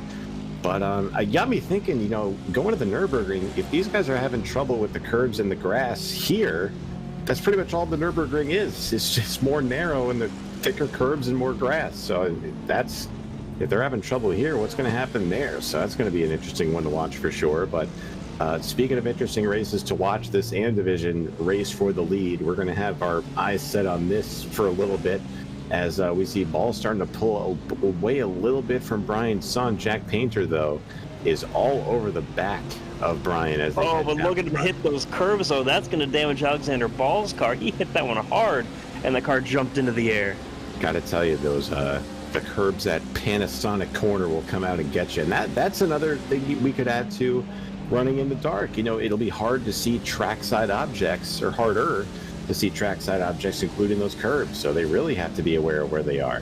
The curbs, the braking markers, just about everything is going to change for these guys. Looks like Painter has gotten by Brian's son now. And so that's going to shuffle him back to third in class. And I think that's kind of a self-preservation move there for Brian. Just, you guys can go race it out. I'll just be here waiting if somebody makes a mistake. But you mentioned not being able to see trackside objects. The biggest one for me that it was really hard to adjust to, especially for a track like Le Mans, I was practicing there for the 24, is just, you can't see your braking markers as well. Of course, you can't see the curves and stuff like that, but man, your braking markers are so crucial, and you can't always rely on brake markers in front of you. Oh, there's a car very dangerous there that was facing the wrong direction. Not sure who that was. That was, I believe, Michael Guerrilla again. And all right, Josh, you got a new toy to play with for the replay. So we'll go ahead and see if we can fire this up. So we'll see if we can get our telestrator going here. So Josh is pointing out the car that's spinning right now. That's going to be the car you got to keep your eyes on. Now, can we get this thing back going again? If we got that far, the circle's still there. But this might be a similar thing of getting in the grass. So he gets wide in the corner, and the weight shift just sends that car around. And if we could maybe stop it right here again. I don't think the car is supposed to be there in the grass. That green stuff isn't good for it. Yeah, so the reason the circle is red because we want him to stop doing that. So that is what Josh pointed out, that he figured out our telestrator, and it's going to look really cheesy. And man, he was right. But it was one of the better looking telestrators I've seen on a sim racing broadcast. So that was a very good attempt there. As Guerrilla brings it down to pit road, so we're going to go ahead and focus our attention back on the battle for the AM class. Jack Painter, in the 97 BMW, the first 4 racing entry, has gotten to the lead of the AM division ahead of Alexander Ball. Something has happened to Brian Son because he's lost considerable time to those front two. He's now 5 seconds behind Alexander Ball, and Chris Wett's still 3 seconds behind him. So those two guys have had some sort of issue happen to them. And so unfortunately, Brian is not in the fight any longer for the class lead. He spun as well. He got very loose. Looked like it was going into turn 6 into the hairpin on lap 40. So that happened a while ago, but that's where he lost all his time. Do we have a replay of this? Is Josh going to go ahead and key that up? It's a little further back from this, I believe, is it? Yeah, it'd be a little further back on this for lap 40 for Brian. Here we go. So he's right here battling with Painter and Ball. And if this is going into turn 7, we're going to see the car. I don't know if it locks up, but he just does a lazy spin and loses all of his time here. So we'll eventually find it. A lot of time to be made up on this racetrack. And he was very wide there through that corner, but it looks like he was able to collect it. Yep, and he just set himself up in the wrong spot, maybe carried too much speed. And fortunately enough, it was only like a half spin. He's able to collect it and get himself point the right direction. Lost some time, but once again, there's so much runoff here, especially compared to the last week at Long Beach, that you can have those little half spins and those lazy spins, and you can kind of get away with it a little bit. We've seen several drivers do that, and unfortunately enough for Brian, he's got a good run here going. He's now up into Kevin Fanning and Chris Wett's actually battling pretty hard, and Garrett's there as well. Now something happened to Kevin Fanning, because I'm seeing him. He must be having a connection issue because he is no longer in the session. Development at the front of the field. Savian Ragster is currently on pit road, and he's lost a lap. Yeah, he's been in his pit stall for over 2 minutes now. So something's happened to him, and something has happened to Kevin Fanning, and both of them now have. I wonder what has happened here with Savian Ragster. Maybe an issue outside of the sim. Who knows? That is a factor in these races too, especially with a long distance race like this. No substitute drivers. These guys have to go it all by themselves for this. We have a pretty good battle right now going on for 9th place, for 8th, 9th, and 10th overall. John Marjoribanks in the 30, Taylor Carroll in the 420, Cody Crosgrove in the 9. All these guys seem like they've been together for the entire race. There you see them. Getting passed right now by one of the prototypes. I believe that was Matt Powers going by them, but these guys are just duking it out big time back here. Yeah, they've been fighting for quite some time, and you know it's so much fun to watch these guys just because of how hard they're able to push. Yeah, I've got confirmation now. Kevin Fanning connection dropped due to upload packet loss, and wow, there's a car very wide there. That was the 420 of Taylor Carroll, but he's able to get it back between the white lines and get it continued on, and kind of breaks up that group a little bit, but at the same time, you know, there's still now 4 cars involved in this battle. We were talking about the lack of vision for the drivers. We're talking about the lack of vision for us. So it's going to be hard to see these cars now in the darkness. Davian Raxter is back on the racetrack, so I don't know what happened. Maybe he had to have a bathroom break or something too. Who knows? But Savian has lost 2 laps under green and has actually lost an overall position to the GT leader, Michael Gonzalez. So move Gonzalez into 4th overall in the field. Man, that hurts if you're Savian Raxter. I wonder if maybe trying to make his final pit stop and had some mandatory repairs or something, but that's unfortunate to see for him. Still got some fantastic battles going on. The one thing that I wish we had in this series was a couple of guys running the Ford GT, because that car at night just looks absolutely incredible. You're looking at the lights on these cars. Those are the class indicator lights. So those are fairly new to iRacing. I mean, these cars didn't really have them, but yeah, you're talking about the Ford GT. That thing is just a big glow stick under the lights in these races. So that thing is, I think, purple and all those other green colors all around that car. So kind of tough to see nobody running that. Now, I do like the accent lights there on the 25 of Kingsbury as well. You see the blue and the orange there kind of running along the sides of the car. Those look really good. They're matching his paint scheme. Yes, they do. And definitely one of those things you like. We got a car just off the track there. Was that? I couldn't tell who that was. Was that Ray Kingsbury? No, it wasn't. I couldn't tell who that slow car is. We'll see if we can figure out who that was. But that was a scary moment there, as Savian Raxter is back in the pits. So there is something happening to Savian's setup or something to get him back on the pit road. Now, Ray Kingsbury side by side for second of the GT class with Tommy Joe Valenzuela. They're still side by side. Ray is pushed wide, but able to collect himself. They're still side by side, though, going through that long sweeping right-hander. Kingsbury is going to be on the inside here. A little later on the brakes, but can he hold it? As now Valenzuela tries to think of the crossover move, doesn't do it. And I think that for now, that move has been completed, but not over yet. Valenzuela's still fighting their peaks to the inside, and these guys know their racecraft very well, as Kingsbury continues just to hold it around the outside onto the inside with the switchback. For now, oh man, he's just barely clear. If you guys remember, Ray Kingsbury had that subpar qualifying effort for him today, rolled off in 13th overall. So that he'll find his way up to 7th. Still a little bit of a trek up through the field for him, but nonetheless a great recovery so far.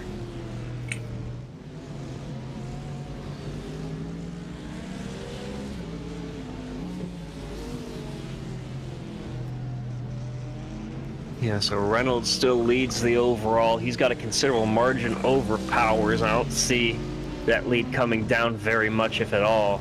And you got Gonzalez holding on to the lead in the GT class, and then further on down the line, you've got Jack Painter leading in the AM category, and he's still there with Ball and Son, but they've kind of broken themselves up a little bit. Son lost a couple more seconds.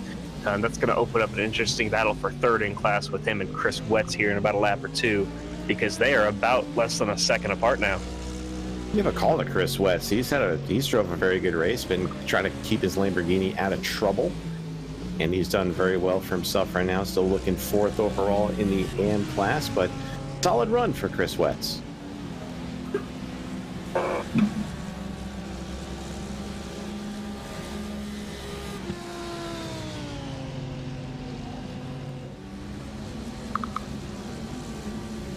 Looking around through more, trying to find some more battles here throughout the field. No one really all that close to each other in terms of side-by-side developments with this. So we're kind of stuck right now with everybody. Yeah, the only really 2 close battles here are between between Valenzuela and Marjorie Banks, and the only other one really is between Son and Wetz, and they're still about 3/4 of a second apart from each other. So definitely gonna just have these guys settle themselves out for a little bit, and you know, just waiting to see how the action picks up here, as we got 40 minutes still remaining. And it's really interesting, you know, you kind of watch these guys race and how everything's played out. You know, it doesn't feel like it's only been 20 minutes. I feel like we've been going a lot longer since that break, but instead, we still have 40 minutes of incredible racing left to watch here. Can Josh draw his favorite shape on the screen while we have a second? A lull in the action?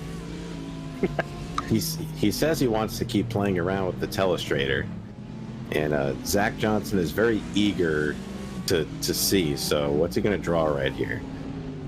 We have is that a triangle? I think he's trying to point at the FTF logo and kind of give the brand some recognition. Oh, we're gonna make you need to like just make the big red YouTube arrow like for thumbnails, just pointed at, there we go. That's good enough. That's what you're watching. If we're going for clicks on YouTube and everything, can we get like you to draw like some dude with a really shocked face? Please, you know, that stereotypical YouTuber thumbnail. We got to draw Justin Malillo with a just flabbergasted look on his face. All right, what do we got here? So we have hi Justin. Aww. With a smiley face. Aw. Look at that. Precious. We like to keep things lighthearted here on FTF. And I'm sure that the guys at they run the series don't mind us having a little fun with them, because that's kind of what their series is all about. No, absolutely not. They'll be fine with it. Blake Reynolds will see it, and he will get a good kick out of it, I promise.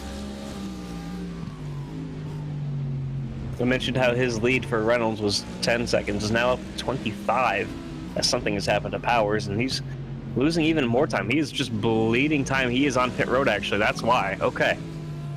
So Powers makes his final pit stop. And Nasir is going to do the same.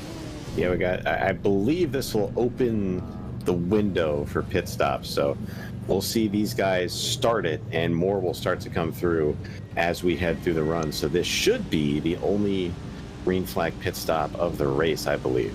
Yeah, Kingsbury has worked his way down pit road from 3rd in the GT class, and he's got several drivers there with him, including Crosgrove and Carroll, Painter, and Spencer Ray, all down. Brian Son and Chris Wetz are going to work their way up for now, up into 4th and 5th in their class. So several guys on pit lane now. It's pretty busy for the time being. There you see all the cars that are stopped making their final adjustments. I don't think we'll see many tire changes, as drivers did take one at the safety car period at the yellow flag, but these guys working their way around and not taking tires are going to continue on. The digital safety car, when it came out, had everyone taking their tires. Let's see who else is in. Brock Quinn is not coming in. He's going to elect to stay out. Now, those guys, they pit earlier, so this may be a little bit of a good strategy call for them to maybe gain some extra spots to kind of maybe, what'd you call it, overcut people, I think would be a good term for that, because they pit way before, but I don't know if they can make it on fuel. They may need to pit again with those guys in the BMWs. But right now, the guys that are running up front, John Marjorie Banks is making his way onto pit road now, so gonna be a fun race to see where these guys all end up after these pit stops cycle out. So still Blake Reynolds from Powers from Nasir. I think that Blake is going to work his way down pit lane. He's working his way off pit lane now, actually, from the overall lead. The lead probably going to be around 10 seconds, I would believe, by the time that he gets back up to speed. That's what it was when he came in. But still, Reynolds for Powers from Nasir. Ragster, after his multiple stops and issues, is all the way down 4th in class, all the way 20th overall. Gonzalez, though, he's holding on to the lead, and he's got considerable gap back to Wetz. Lance Nasir making some dicey moves here. Zach Johnson is furious at Josh Lee, producer Josh, for using the telestrator. I think Josh is going to have a stern talking to after this race is done, but you guys heard us say it. Josh is doing a phenomenal job tonight, so whatever Zach has to say is undeserved. Dang it.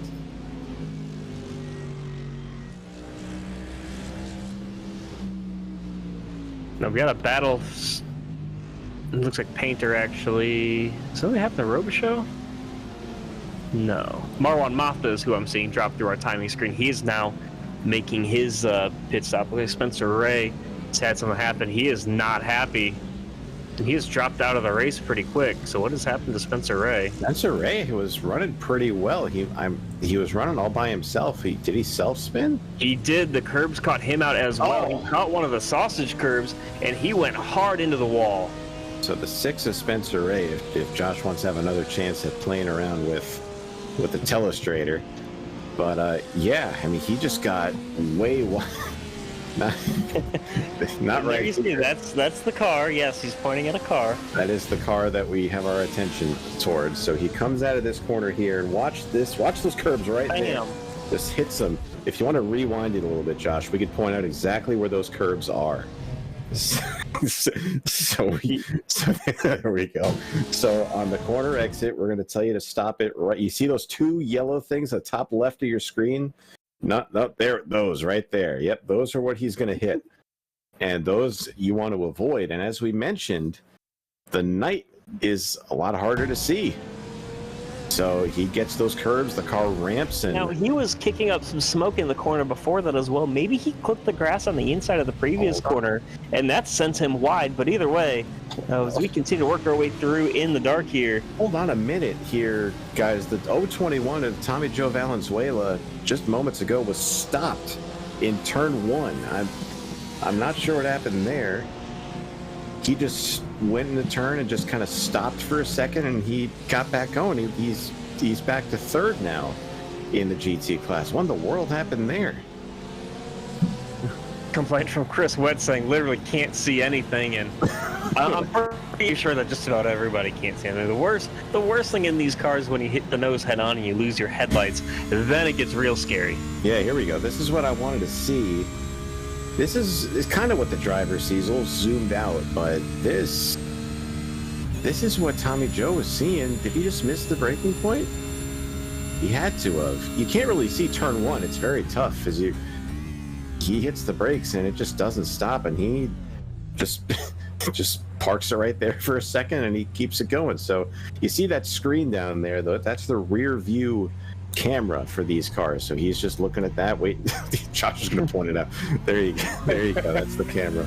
So that's what he's looking at, and he got the clear from the camera, and he's back going. That's weird, though. I wonder what happened to Tommy Joe there.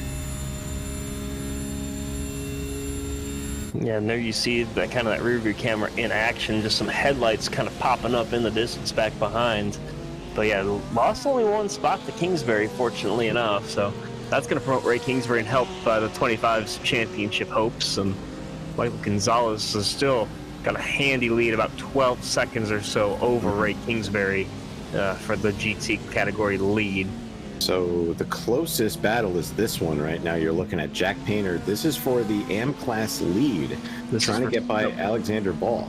Brock Quinn is actually just ahead of them. This is for 2nd in that class. But yes, this is still a very close battle between the two of them. Brian Son has lost even more time now. He's back behind Chris Wetz, and him and Robichaux both have kind of already made their stuff. Robichaux is yet to pit, though. That's kind of part of it. Brock Quinn, actually, yeah, he's in the same boat. So this is for what would be the lead, because Brock Quinn is going to have to pit here in the next 2 or 3 laps. Right.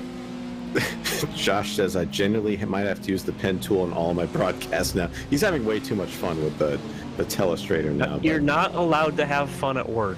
Yes, you can. Don't listen to them. But this is, as I was kind of alluding to, will be the net battle for the lead. So this is pretty intense battle right now with two makes that aren't very common in the series. So you got a Ferrari that's going to be leading there with Alexander Ball and Jack Painter in the BMW. So both of these guys having a great battle for the overall lead here for them. Oh, now Zach wants to get the telestrator. Don't tell him what. No, he told him already. Unbelievable. Now, Justin Garris is disconnected from the session as well. I'm going back to see if something had happened to him.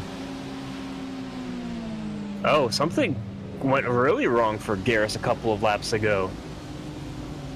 See if we can investigate that, but still paying attention to what would be the battle for the lead in AM is Jack Painter to the inside of Ball into turn number 1. Ball doing well to fight back on the outside there.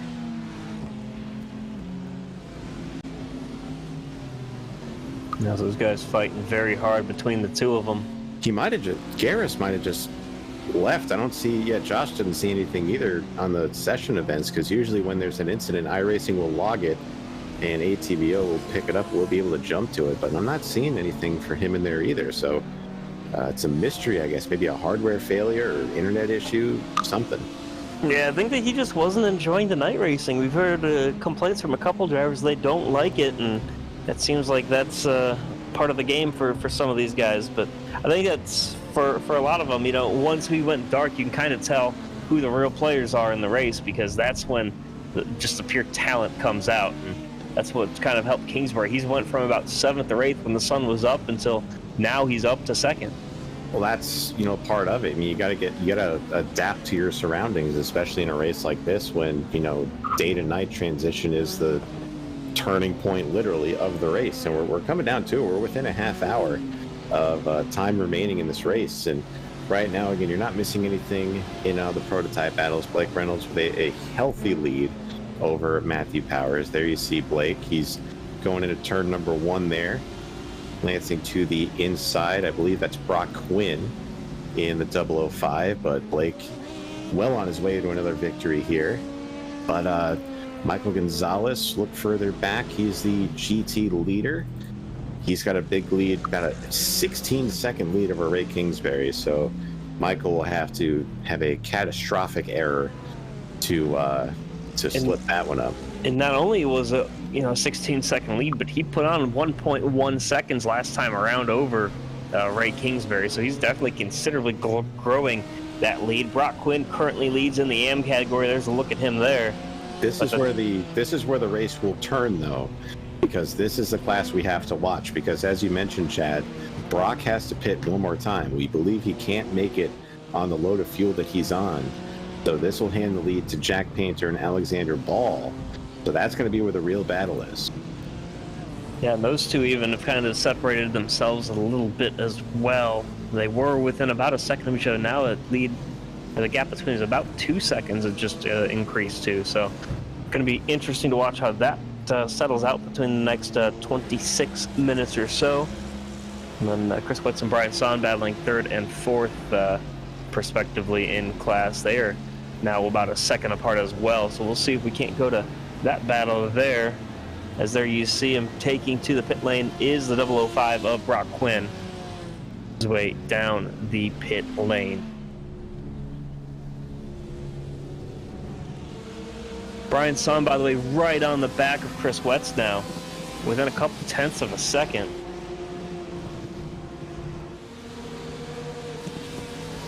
Can you tell Zach, Josh, to stop interfering with our broadcast with how he's breaking his?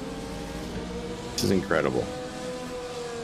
We're over here having a good time, and Zach Johnson is just disrupting it. Unbelievable. Now, Brian Son has gotten by Chris Wetz for that 3rd position in the AM category.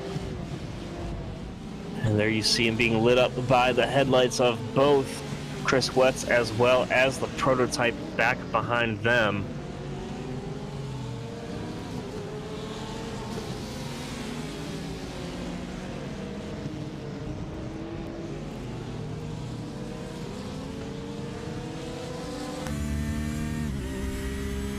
This is on board with Marjorie Banks getting overtaken by one of those prototypes and just absolutely flying on board, but you really don't get a sense of speed until you're in the cockpit of one of these cars, because just seeing everything fly past you with the motion blur and everything, man, it just feels so much faster. Can't see anything with that camera over, John, but yeah, if you're in one of the GT class cars, you see just how fast those prototypes are.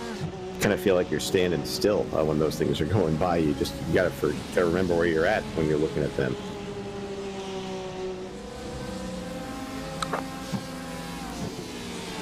Now the lead for Blake Reynolds is starting to shrink a little bit. It's now under 10 seconds, just approaching 9. And last time out, Matthew Powers gained 9/10 of a second, just about a second on Blake Reynolds. So he's catching him slowly but surely. He does have time, but he's gotta... Is he faster than Blake right now? Yes, but will he be able to keep up that pace? That remains to be seen. But Matthew's best lap of the night so far is a 1:25.5, and he was just about 2 full seconds slower than that the last time through. But not only does he have to be fast, but he has to be consistent, and especially in a race like this, that is extremely difficult to maintain, especially with the conditions we're seeing now, plus traffic. Yeah, so just as the clock continues to tick down, we'll have to wait and see what happens between some of these more interesting battles on the track. But man, it's so it's just crazy to me how much this race has kind of changed as we've transitioned from day into night, with several drivers either crashing out or disconnecting because of the conditions, or drivers that are just really seeming to thrive in the darkness. And that's usually what some drivers' strengths are for this. They've been able to gauge this track better than others, and we've seen some of the drivers that may have been towards the back during the day have the advantage at night, just knowing where stuff is better than some of the other guys that might not have driven this track as often. So we're seeing everyone make their way up to the front. As they say, the cream rises to the top in this especially, and we're seeing it play out tonight. So 2 leaders, Blake Reynolds, Michael Gonzalez, very, very big leads, but Jack Painter still leading that AM class right now, but Alexander Ball is about 6 seconds behind, 6.7 seconds. So there still are quite a few big distances to be made up in all 3 classes. Now, if Alexander Ball was a ball, what kind of ball would he be? Like a basketball, or what do you think? I don't know. I mean, it's whatever ball that he would like to be, because there's a lot of... Well, if he wants to go out there and win this race, the ball is in his court, because he's got to make up 7 seconds to catch up to Painter. Look at those lights. Now, funny thing is, with these cars, they do have different color lights. So the yellow lights are the GT cars, and the white ones are the prototypes. At least that's what I thought. They have different colors on each make. I don't know. I'm just trying to differentiate them. Look at all the lights going through, though. That's a heck of a zoomed out shot. That's what I'm seeing right now with the camera I have set up. I just see a bunch of torches going around the track. Yeah, it looks like you're working your way through the woods in a horror movie, getting ready for Halloween. All you can see is what's in front of you. You can't see the car itself. You can't see much, but all you can see is just nothing but the lights working the way around through the woods and through the mountains of the Japanese countryside here, as we're on board with the 66 of Blake Reynolds, and a little bit of blue light there to illuminate the cockpit in the Dallara P217. They got the RGB lights, and they're working pretty hard out there. Did you call those lights blue? Is it not blue? Look purple to me. No. Blue, purple, it's all the same. Fun fact, purple is Blake's favorite color, so that's why he has the purple lights in there. Then again, that's defaulted purple light, so I don't think he has a choice. I don't think you're able to change that, are you? I thought the only light that you can change on the P217 is the hood light. Wouldn't it be cool, though, if you could? iRacing. And there are changeable lights in certain cars, yes, but in the Dallara P217, I believe you are fixed to that one color. You can change you see the red or orange indicator on top. I'm not sure what color that is. Apparently I'm colorblind, but that's, I think, the only light that you can change on the LMP2. I think the Porsche has a pretty bright light in there. If we can track one of the Porsches down. Cody Cosgrove, I believe. No, he's in a BMW, in a Mercedes. You can go to John Marjoribanks, I believe, is in one of them. So here we go. I thought they had a purple light in there. No, the Ford has some bright ones, but yeah, that's pretty dark there. Nothing for John. I wish someone ran the Ford. I really wish they did, because that car, you would have a headache if you drove that car. I wonder how the actual driver did that car. Now you do. There is some sort of light in the cockpit of the 25 of Ray Kingsbury. So there is some sort of light in the Mercedes. I'm not sure what it is that's actually illuminating him, but there's definitely a similar color, the bluish purple. Maybe it's a black light. They have a black light in those cars? There's a little bit in there. I don't know. That might be what it is. Man, I'm just getting a sense of how slidey these cars are after just going on board with Ray Kingsbury there. These guys are on edge.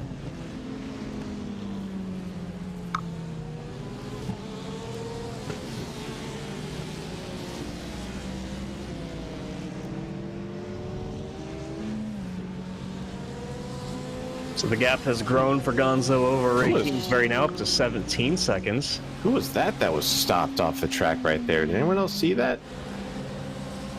I'm trying to figure out who that was.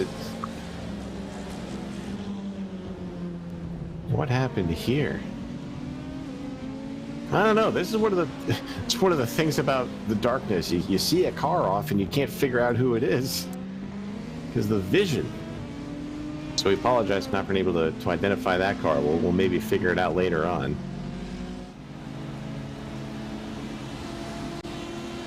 The gap now still 9 seconds for Reynolds over Powers.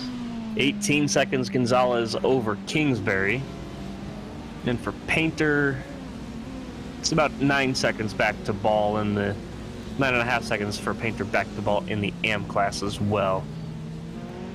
And for Matthew Powers, I mean, he's still running laps faster than Blake Reynolds. I mean, Blake ran a 127.1 to Powers' 126.8, but like I'm saying, I mean, we're coming down to close to 15 minutes left. I just don't think Matthew Powers has enough time unless we, for some reason, get a full course yellow.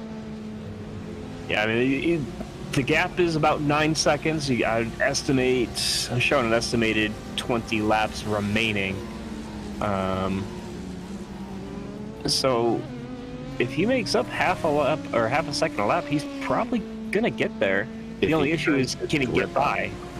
If he turns his grip packs on, which I'm not saying he has, because he doesn't, but if he did, now would be the time to turn them on. He might have an aimbot. Did you see the 360 up earlier? I mean, you never know. Someone could maybe try their Call of Duty cheats in iRacing and maybe strike gold accidentally. Who knows? But as far as this thing goes, I think Blake might have this in the bag unless he makes a mistake somewhere. But definitely Blake's race to lose at this point, as well as all the other leaders in each class.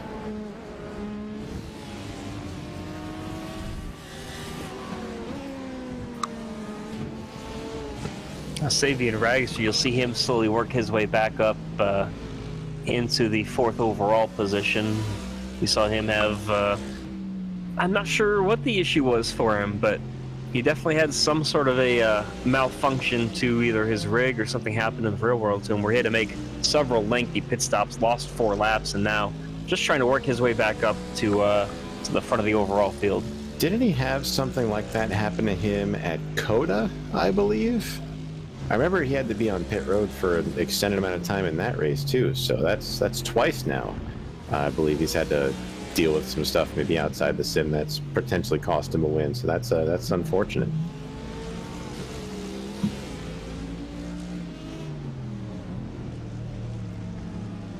The lead in the GT category is about 20 seconds, so Michael Gonzalez just putting on a clinic there as we had some trouble. That's Jake Robichaux. We've seen him have several issues throughout this event. He's newer to the iRacing service, and we're in trouble when we get the telestrator out. Josh whipped the telestrator out really quick, so let's see. There you see the car, and he's going to be pointing towards that way. Oh, and the car just snaps around to the left, and yep, that's the direction that he spun.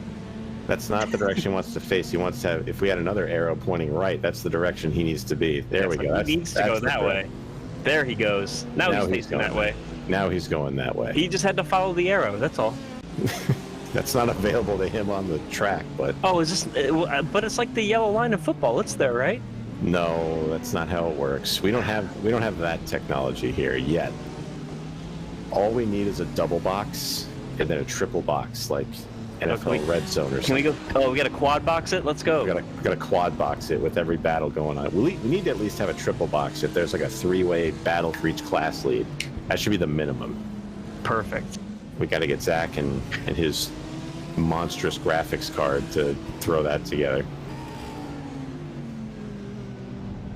Tell you what, though, man, the broadcast's MVP has by far been Josh Lee, with the new technology adapted mid-race and then being implemented flawlessly. That is rarely seen in sim racing broadcasts. So big hats off to Josh Lee tonight for stepping in.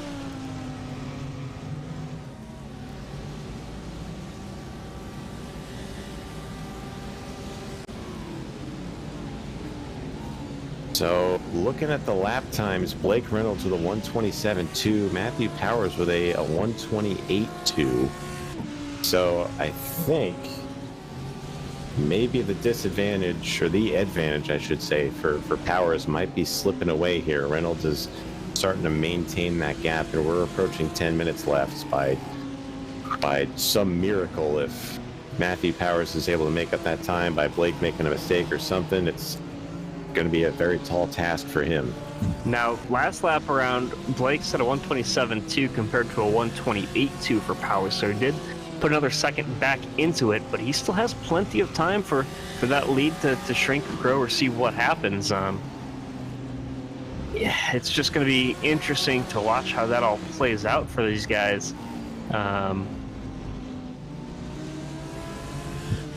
The only really close battle right now on track is between Brock Quinn and Marwan Mafta in the 191. They're about half a second from each other. And it's kind of a gap that's been shrinking over the last couple laps. Actually, last time by Mafta did lose about 2 or 3 tenths. So those guys still have been pretty close for a while. Matt Kingsbury continuing to push as well in the 21. He's catching up to Taylor Carroll in a hurry. That's actually a 3. No, okay, that was a lap car that was involved there as well. But yeah, Carroll and Kingsbury now side by side. Kingsbury has had an eventful race, so to speak, for what it's worth. So he's been able to kind of keep that thing straight for the most part. That saw a couple spins out of that red and yellow car, but nonetheless, he's been able to keep it pointed in the right direction more often than not. So been able to keep that thing going straight. And Ray Kingsbury is sitting in second right now in the GT category. So very good showing there for Ray, and Matt's going to have a little bit of a bounce back next race at the Nürburgring for sure.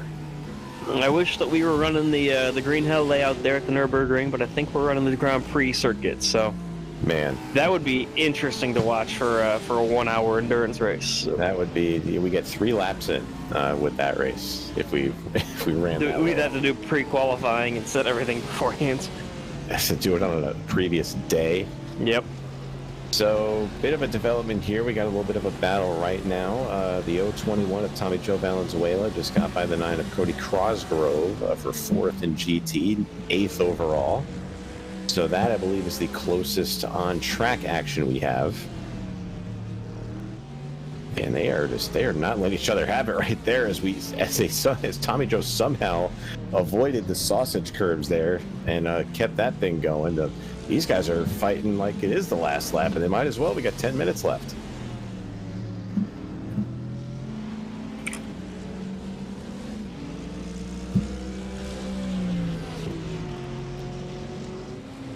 Down the front straightaway, you see Cody able to put a little bit of distance on Tommy Joe.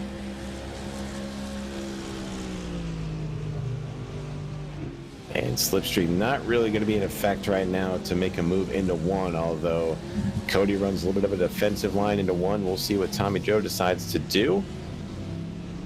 Going to try to get a better exit, but I think Cody's got this position sealed up. So Cody is solidly in 8th, Tommy Joe back to 9th, so that is still the closest battle right now. So a lot of these guys have put a good amount of distance between each other to close this race out, so we might see a fairly clean ending. Over at the overall lead, Matthew Powers has brought the lead down to 8.1 seconds, but Chad, I just think he doesn't have enough time to get anywhere close. Yeah, he'd probably need a mistake of some sort from Blake Reynolds to even have a shot to get there. You see the gap kind of growing and shrinking. It was down under 8 seconds, now up to 8.1, almost 8.2. But both of those guys well out in front of Nasir. Lance Nasir back in the third spot, a minute behind these two, and that just shows the pace that they've had. I wish that Savian Ragster didn't have his issues, because he would be right up front there with Blake Reynolds. They've been running together for quite some time, both before and after that restart. So Ragster now works his way up to 4th overall, getting by Gonzalez, and unfortunately he's 4 laps back, so I'm not going to be able to do much there. Car very wide there up the hill. I think that was... Couldn't really tell who that was either. And then Mercedes back there, was that Tommy Joe? I don't think that was Tommy Joe. I think it might have been. Might have been. Yeah, he had his lap, didn't register his lap, so I guess he must have got some type of time penalty there. So that's a frustrating call there. But man, everything is very spread out right now. So Savian Ragster has made his way into the top 5 overall. He just passed leader for the GT, Michael Gonzalez. So Savian able to salvage a top 5 here. He's going to be shown in 4th overall, but definitely not the result that he was aiming for this race. So still, I think he's the fastest car on track right now, or one of them. And that would go to Lance Nasir for that. So fun fact, Lance is a Blake Reynolds spotter for the Coke Series, so they know each other very well. Now, according to my timing screen, last lap around, Matthew Powers ran a 16.5 second lap. I saw that. I don't think that's correct. It's not. I mean, he's unless he's running at Bristol in the NASCAR side. He's not. Oh, we got another one around. That is Marwan Mafta in the 191. Shout out to Marwan. He works for Cisco. That's why he runs the Cisco colors. And here's a look at the telestrator once again. That's the car there. He's gonna be going to the right. Just more carrying too much momentum there. But he can't be facing that direction. He needs to be going down to the right. But right now he's facing kind of the wrong way. It said on ATVO he was going -7 miles per hour, and that tells you he was facing the wrong way. There you see is where the weight shifted. Right there. You see the rear tires, just no grip. Not good. There we go. Very not good. That wing is not doing its job. Now, shout out to Marwan. Personally, he helped me kind of get into rallycross racing. He taught me how to run a couple of tracks, and really nice and helpful guy in the iRacing community, helping us people that suck at racing get a little bit better. Producer Josh just put in a picture of himself chugging down what's left of his cherry vanilla Coke, so he's made very good use of his ice-cold Coca-Cola product. At a track with a Coca-Cola corner, very fitting. Mm-hmm. Almost like goes by design. Now, is anybody here using a Panasonic monitor? I am not, unfortunately. That would be oddly coincidental. If you're watching this on a Panasonic monitor, let us know wherever you're watching, either in the Twitch chat, YouTube chat, or YouTube comments if you're watching one of the VODs. Now, something has happened to Matt Kingsbury as he's in the pit lane. I wouldn't think this would be a scheduled stop for him. Oh, he went off in the Panasonic corner, I believe. All right, Josh, break out the telestrator again for this one. You're going to need it. There it is. So this is coming down through turns 11, 12, and 13 coming up. That last curve was the one that caught everybody out. Now he's too far to the inside. He's good right here, but he doesn't lose it until the official Panasonic corner. I don't think he got any help either. So just a little too hot going through. Oh, and he got help there. I think that the other way is supposed to be pointed up. The flip count is at 1 here at Fuji. Now, I think that part of that was just he was kind of being pinched to the inside by that GT traffic, or the prototype traffic. That was Lance Nasir. third place overall.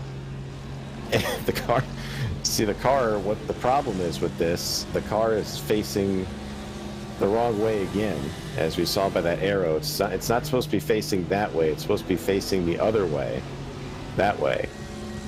And now he's in the pits. So that's a tough break to get this far for Kingsbury, and I think his night might be done after that. He tried so hard and got so far, but in the end, it didn't really matter. Unbelievable. The references are just coming out left and right from Chad. I'll get used to it. I know.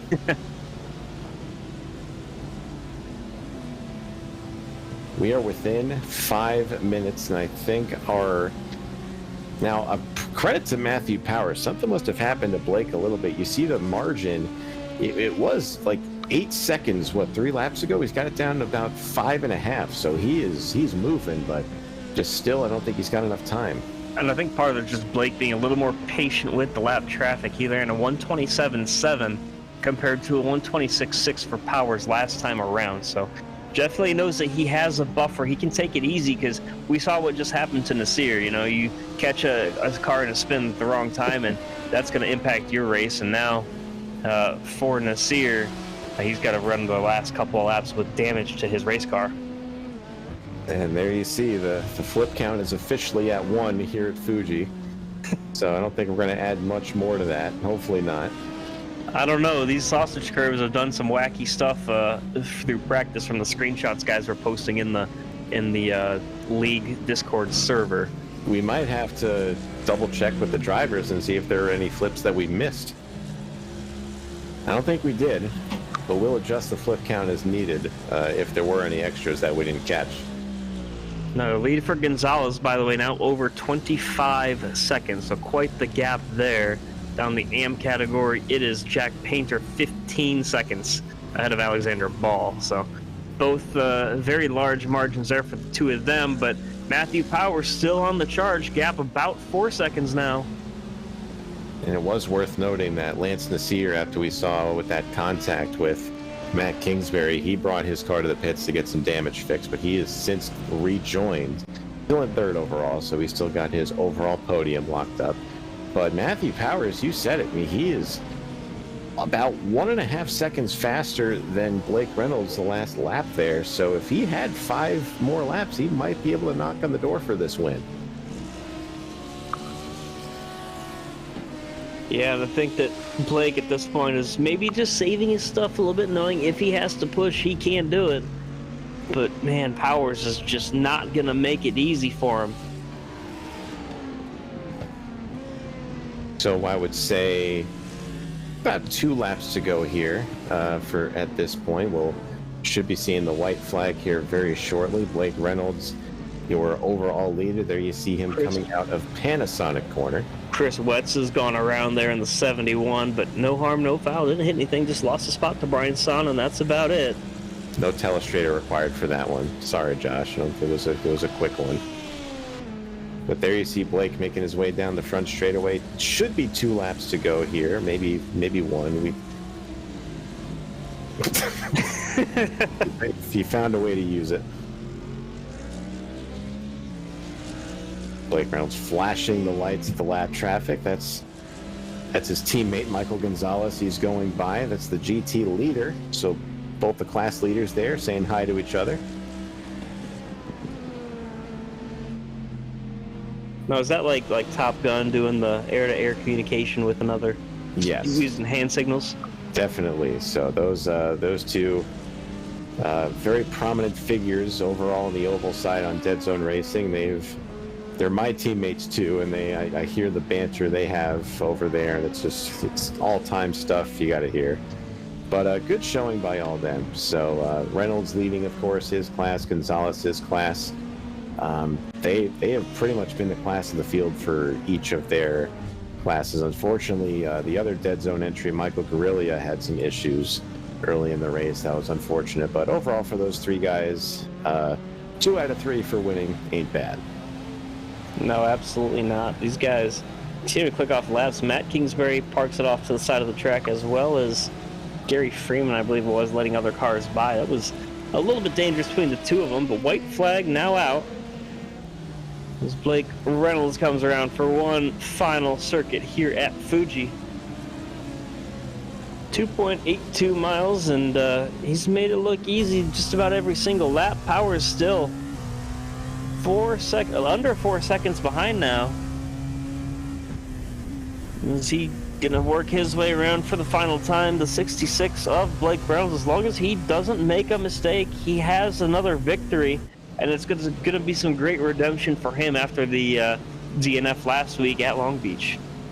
Absolutely, looking to get a good rebound from that race. As got our blimp cam going, firmly set on Blake. No distractions in front or behind. All around great race driven by Blake. You know, he's put together some good showing. Just had some bad luck last time at Long Beach, but definitely the class of the field in this race. He's going to take this win easily as he has to negotiate the final corners here, coming up to Panasonic Corner for the final time.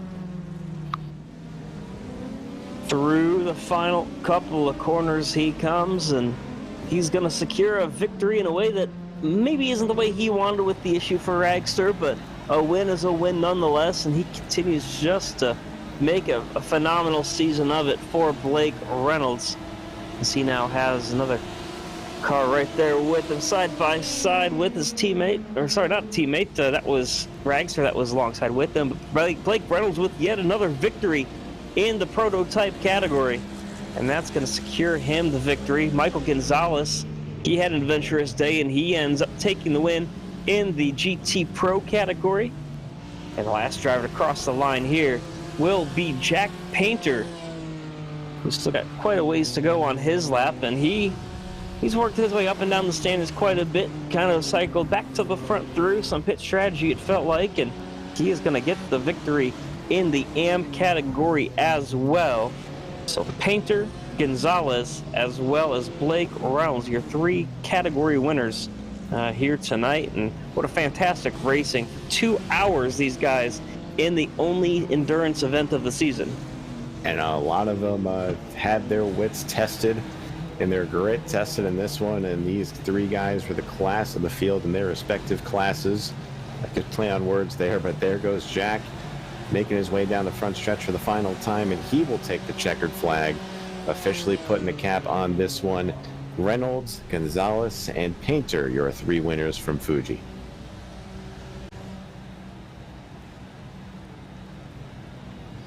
Blake Reynolds over the radio, by the way, did say he didn't even know this was going to be a night race for himself, so he had to adjust to it at the same time, but that's a lie. Probably, but you know, that's how it goes. But no, Blake Reynolds gets the win, followed by Powers, Nasir, and Ragster, your 4 prototype cars. Then in the GTs, it's Gonzalez, Kingsbury, Marjorie Banks, Crosgrove, Painter, and Tommy Joe Valenzuela wrapping up the top 10 overall. We'll go the next 10 here. Alexander Ball will finish 2nd in the AM category. Brian Sohn will finish 12th overall. Chris Wetz, Brock Quinn, and Justin Robichaux in the 15th position. 16th will go to Taylor Carroll. Marwin Mafta will round out 17th. Matt Kingsbury 18th. Jake Robichaux 19th. And Satchit Patildes will round out the front 20. Now, Matt Kingsbury might not have won the race, but he won with the most flips in our hearts, so shout out to him for that one, the only flip of the race. Kevin Fanning takes home 21st, then Justin Garris, Gary Freeman, Spencer Ray, Michael Graglia, and then Santiago Tires, Nate Stewart, and then Jack Belton wraps up the field in 27th position. And with that, we're just kind of awaiting our drivers to join us here for some post-race interviews. But Sean, overall, what did you think of the one endurance event of the season? The caution definitely made things interesting. It definitely did. I mean, bunching the field back up is usually more exciting for the people watching. Not so exciting for the drivers, so to speak. But everyone was very good. Mind their P's and Q's there at that second restart, or I guess first restart, since it was the only one. But nonetheless, fairly clean. Had those few moments that we saw that were pretty hair-raising, including the flip by Kingsbury in the final corner. But overall, very well contested race, and happy with the result. Everyone was fairly clean towards the end. It was a fun race to watch overall, and great commentating with you. I have to be up way too early tomorrow morning to get to work, so I'm going to wrap it up here for my part of the broadcast. You've got a couple guys waiting for you in the interview room, so get with them, and you have a fantastic night.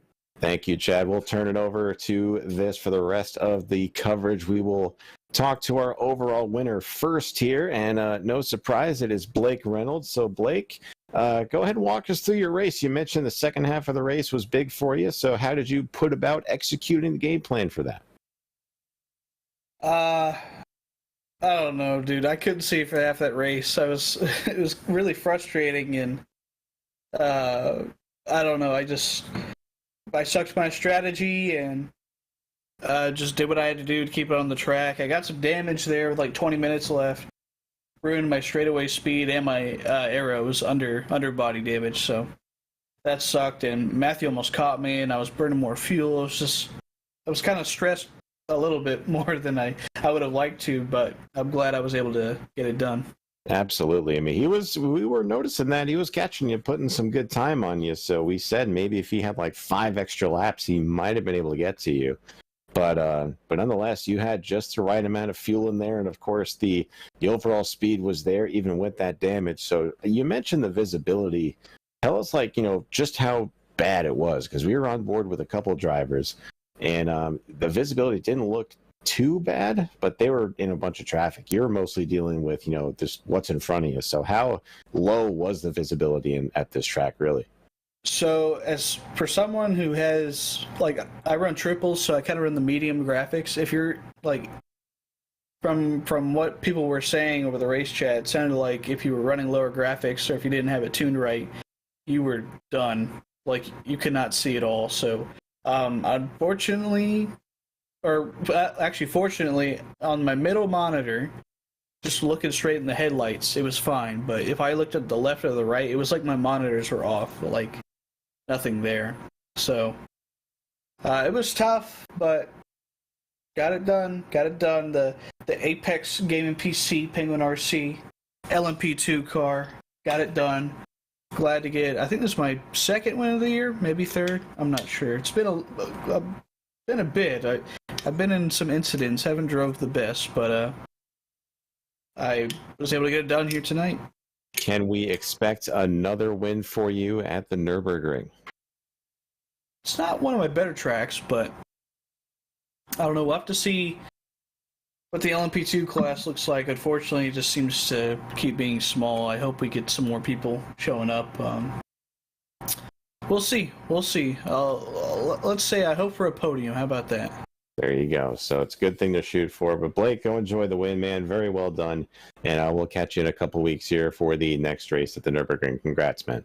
Yes, sir. Thank you.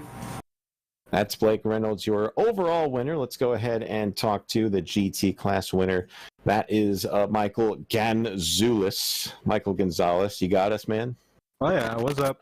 Oh, hello. So you come home with the class win for GT, but it was a long road for you. We saw you making some really big, meaty moves there to get to the front of the field. Just how difficult was it to get to the front of that pack and stay there? It was pretty hairy moments in there. Yeah, no, it was definitely difficult considering I had no practice going into it. So I didn't have my own brake markers, and then having to judge it based off some other people was also pretty difficult as well. But I mean, once we got up to the front, it was pretty much smooth sailing in terms of getting by them. It was just, riding, waiting for people to make some errors there. But yeah, no, those moves were, like you said, pretty meaty for sure. The 3-4 wide in some of these corners. Mm-hmm. This track is really good for that for sure. Hefty amounts of meat with those moves there, I would say. But we noticed this earlier in the race with so many people just kind of self-spinning, just either off the curb or the sausage or in the grass. How treacherous were these corner exits, and how precise did you have to be to keep that thing going straight? Honestly, for me, the problem wasn't so much corner exit. It was actually middle of the corner, because the corner exit was pretty blind. So if you got to the center and where you thought was the center and you picked it up, you were running wide. So it was just, waiting on center, waiting on throttle, wait until you could actually see exit before you attempted to do anything. But during the day, it wasn't that bad. During the night, you couldn't even see center. I was running some lines in the last 2 corners of just getting a little bit of the edge of my lights to, light up that inside apex. But it was pretty hard towards the end, because you really had to hope that your muscle memory didn't fail you. So when you flicked it into some of these fast corners, like the kink, you weren't flicking it in too early or too late. You were hopefully hitting it right on apex when the lights would light up that corner. Yep, that's what we were noticing too with people trying to get the corners right, especially in the high-speed kinks there. Just kind of seemed very treacherous if you got a little bit wrong. But don't think we have to worry about that going into the Nürburgring in a couple of weeks there. You think we can expect to see you back in P1 for that race as well? No clue. I've maybe put together 5 minutes of driving on that track, so I don't know how I'm going to do. Is it? I don't even know what layout it is. Is it the Nordschleife or is it not? No Nordschleife for that. Oh. We wouldn't torture everybody like that and get crazy amounts. It's the Grand Prix layout. Oh, okay, then I've put maybe 15 minutes on that. Okay, that's a little bit easier then. Better than 5. Yes, that's true. Better than 5. I don't know. Hopefully, I mean, it seems to be I just come in and run race laps, race practice in queue, and then figure it out throughout the race. So we'll see how it goes in 2 weeks.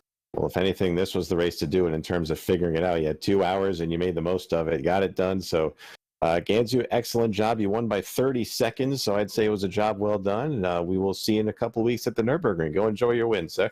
All right, perfect. Thanks, Sean. Thank you, Gansu. And we will talk to our final interviewee, but last but not least, Jack Painter, winner of the AM class tonight. Jack, man, you had... I was talking to Michael Gonzalez here, and the pack you guys were in, pretty much, the front of the GT pack to the lead of the AM class was nuts. So how are you keeping that thing straight and out of trouble amidst all the chaos that was going on around you there? It was not easy. Like you said, there was a ton going on. A lot of close misses I had with a couple people. A couple people like spun right in front of me, and I had to dodge like really quickly. But that was, I think, just kind of the key to it is just trying to avoid that as best as possible. I don't do much like GT racing that much, but like one of the things I have noticed from this is that like the most important thing is just staying out of trouble. So thankfully I was able to do that tonight. Super fun. I really enjoyed this. Great track, great car, great league. This was super fun. I had a blast. Yeah, I mean, it looked like you had a great showing at Long Beach as well and carried over to this. So I was actually going to ask you, because a lot of these guys were talking about, how treacherous the corners were, especially in the nighttime hours. You drive the largest car of anybody in the field with this BMW. So how difficult was it to get through the center of these corners, especially at night when the visibility was so low that you really couldn't see the corner until you were there? Yeah, it definitely took a couple laps to adjust to the darkness there, especially like those last 4 corners, the last turn, sector 2, and then all of sector 3. They're just trouble. Even in the daytime, they're hard to hit. So they were a bit tricky. Thankfully, I mean, especially like I think that last corner in sector 2, late in the race, I went off a couple times because it was just hard to hit. So I mean, it wasn't all smooth sailing, but it was really tricky to hit that. I was just trying to remember my breaking point as best as possible, and just taking it easy, especially once I got that gap there. Just taking it easy and going slow if I needed to. But yeah, it was tricky all day, all night, especially at the nighttime. But thankfully, able to pull it out, keep the car on track. Kept it in one piece and brought it home P1 for the AM class, so I'd say a job well done for that. So I've asked everybody this, and it's not going to be treacherous, hopefully at the Nürburgring in the Grand Prix layout. No nighttime to deal with there. So how confident are we going into that race, thinking we can repeat this result? Unfortunately, I won't be able to make that because the ARCA League that I admin also on Thursdays, our off weeks don't line up, unfortunately, for the rest of the season. This was kind of just a one-off. But hopefully everybody else has fun there. I've never driven the Nürburgring, so I don't really know how that'll go in these cars, but I mean, I hope it'll go well. Wishing everybody the best of luck. Maybe sometime next season, once the off weeks line up, then I can run again. But unfortunately, I just can't. This for the rest of the season, sadly, because I do have a lot of fun here. This was a blast. Yeah, good luck to everybody else in I guess 2 weeks for the Nürburgring. Yeah. No, it's all good. No worries. I mean, you got that league to do. I appreciate you coming out, though, and putting on a good show for this one. So go enjoy your win, Jack, and appreciate you coming out. Anybody want to say hi to or thank before we let you go? Yeah, everybody at First Four Racing. Nate Stewart, unfortunately, he had some troubles in this race and had to leave out early. Jonathan Oates, he's the one who made the schemes for us. He's great. Jonathan Oates, Robert Dorman, Rudy Valentin, Blake Reynolds for putting this league on. He's also part of First Four Racing technically for FTF. So yeah, all of those guys, they're great people. Since I mentioned Nate, Apex Action Photography, his thing there. Slipstream Signs, Tyler Williams, gotta shout him out too. So yeah, all those guys, everybody at First Four Racing, they're awesome people. Well, Jack, man, good job tonight. Congratulations on the win. Go enjoy it, man. I appreciate you talking to us. Absolutely, thank you. And that'll about wrap up for our winners here, guys. So we'll go ahead and set to wrap up here from Fuji. Want to appreciate everybody tuning on in tonight, as well as our, of course, main sponsors. Want to thank everybody at Penguin RC and McConey Setup Shops for their participation and support of the league. We appreciate you guys big time. And again, same time, not same time, we'll be at our normal time slot. We're no endurance race in a couple weeks. 2 weeks from now, we will be at the Nürburgring Grand Prix layout for more action here in the SimCAR Penguin RC Grand Am Series. So for everybody here, FTF.GG, Zach Johnson, producer Joshua Lee, and of course our buddy Chad for being in here in the booth. I'm Sean Butler. Appreciate everybody being here. We will catch you guys in 2 weeks' time in Germany. Have a great night, everybody. We'll see you then.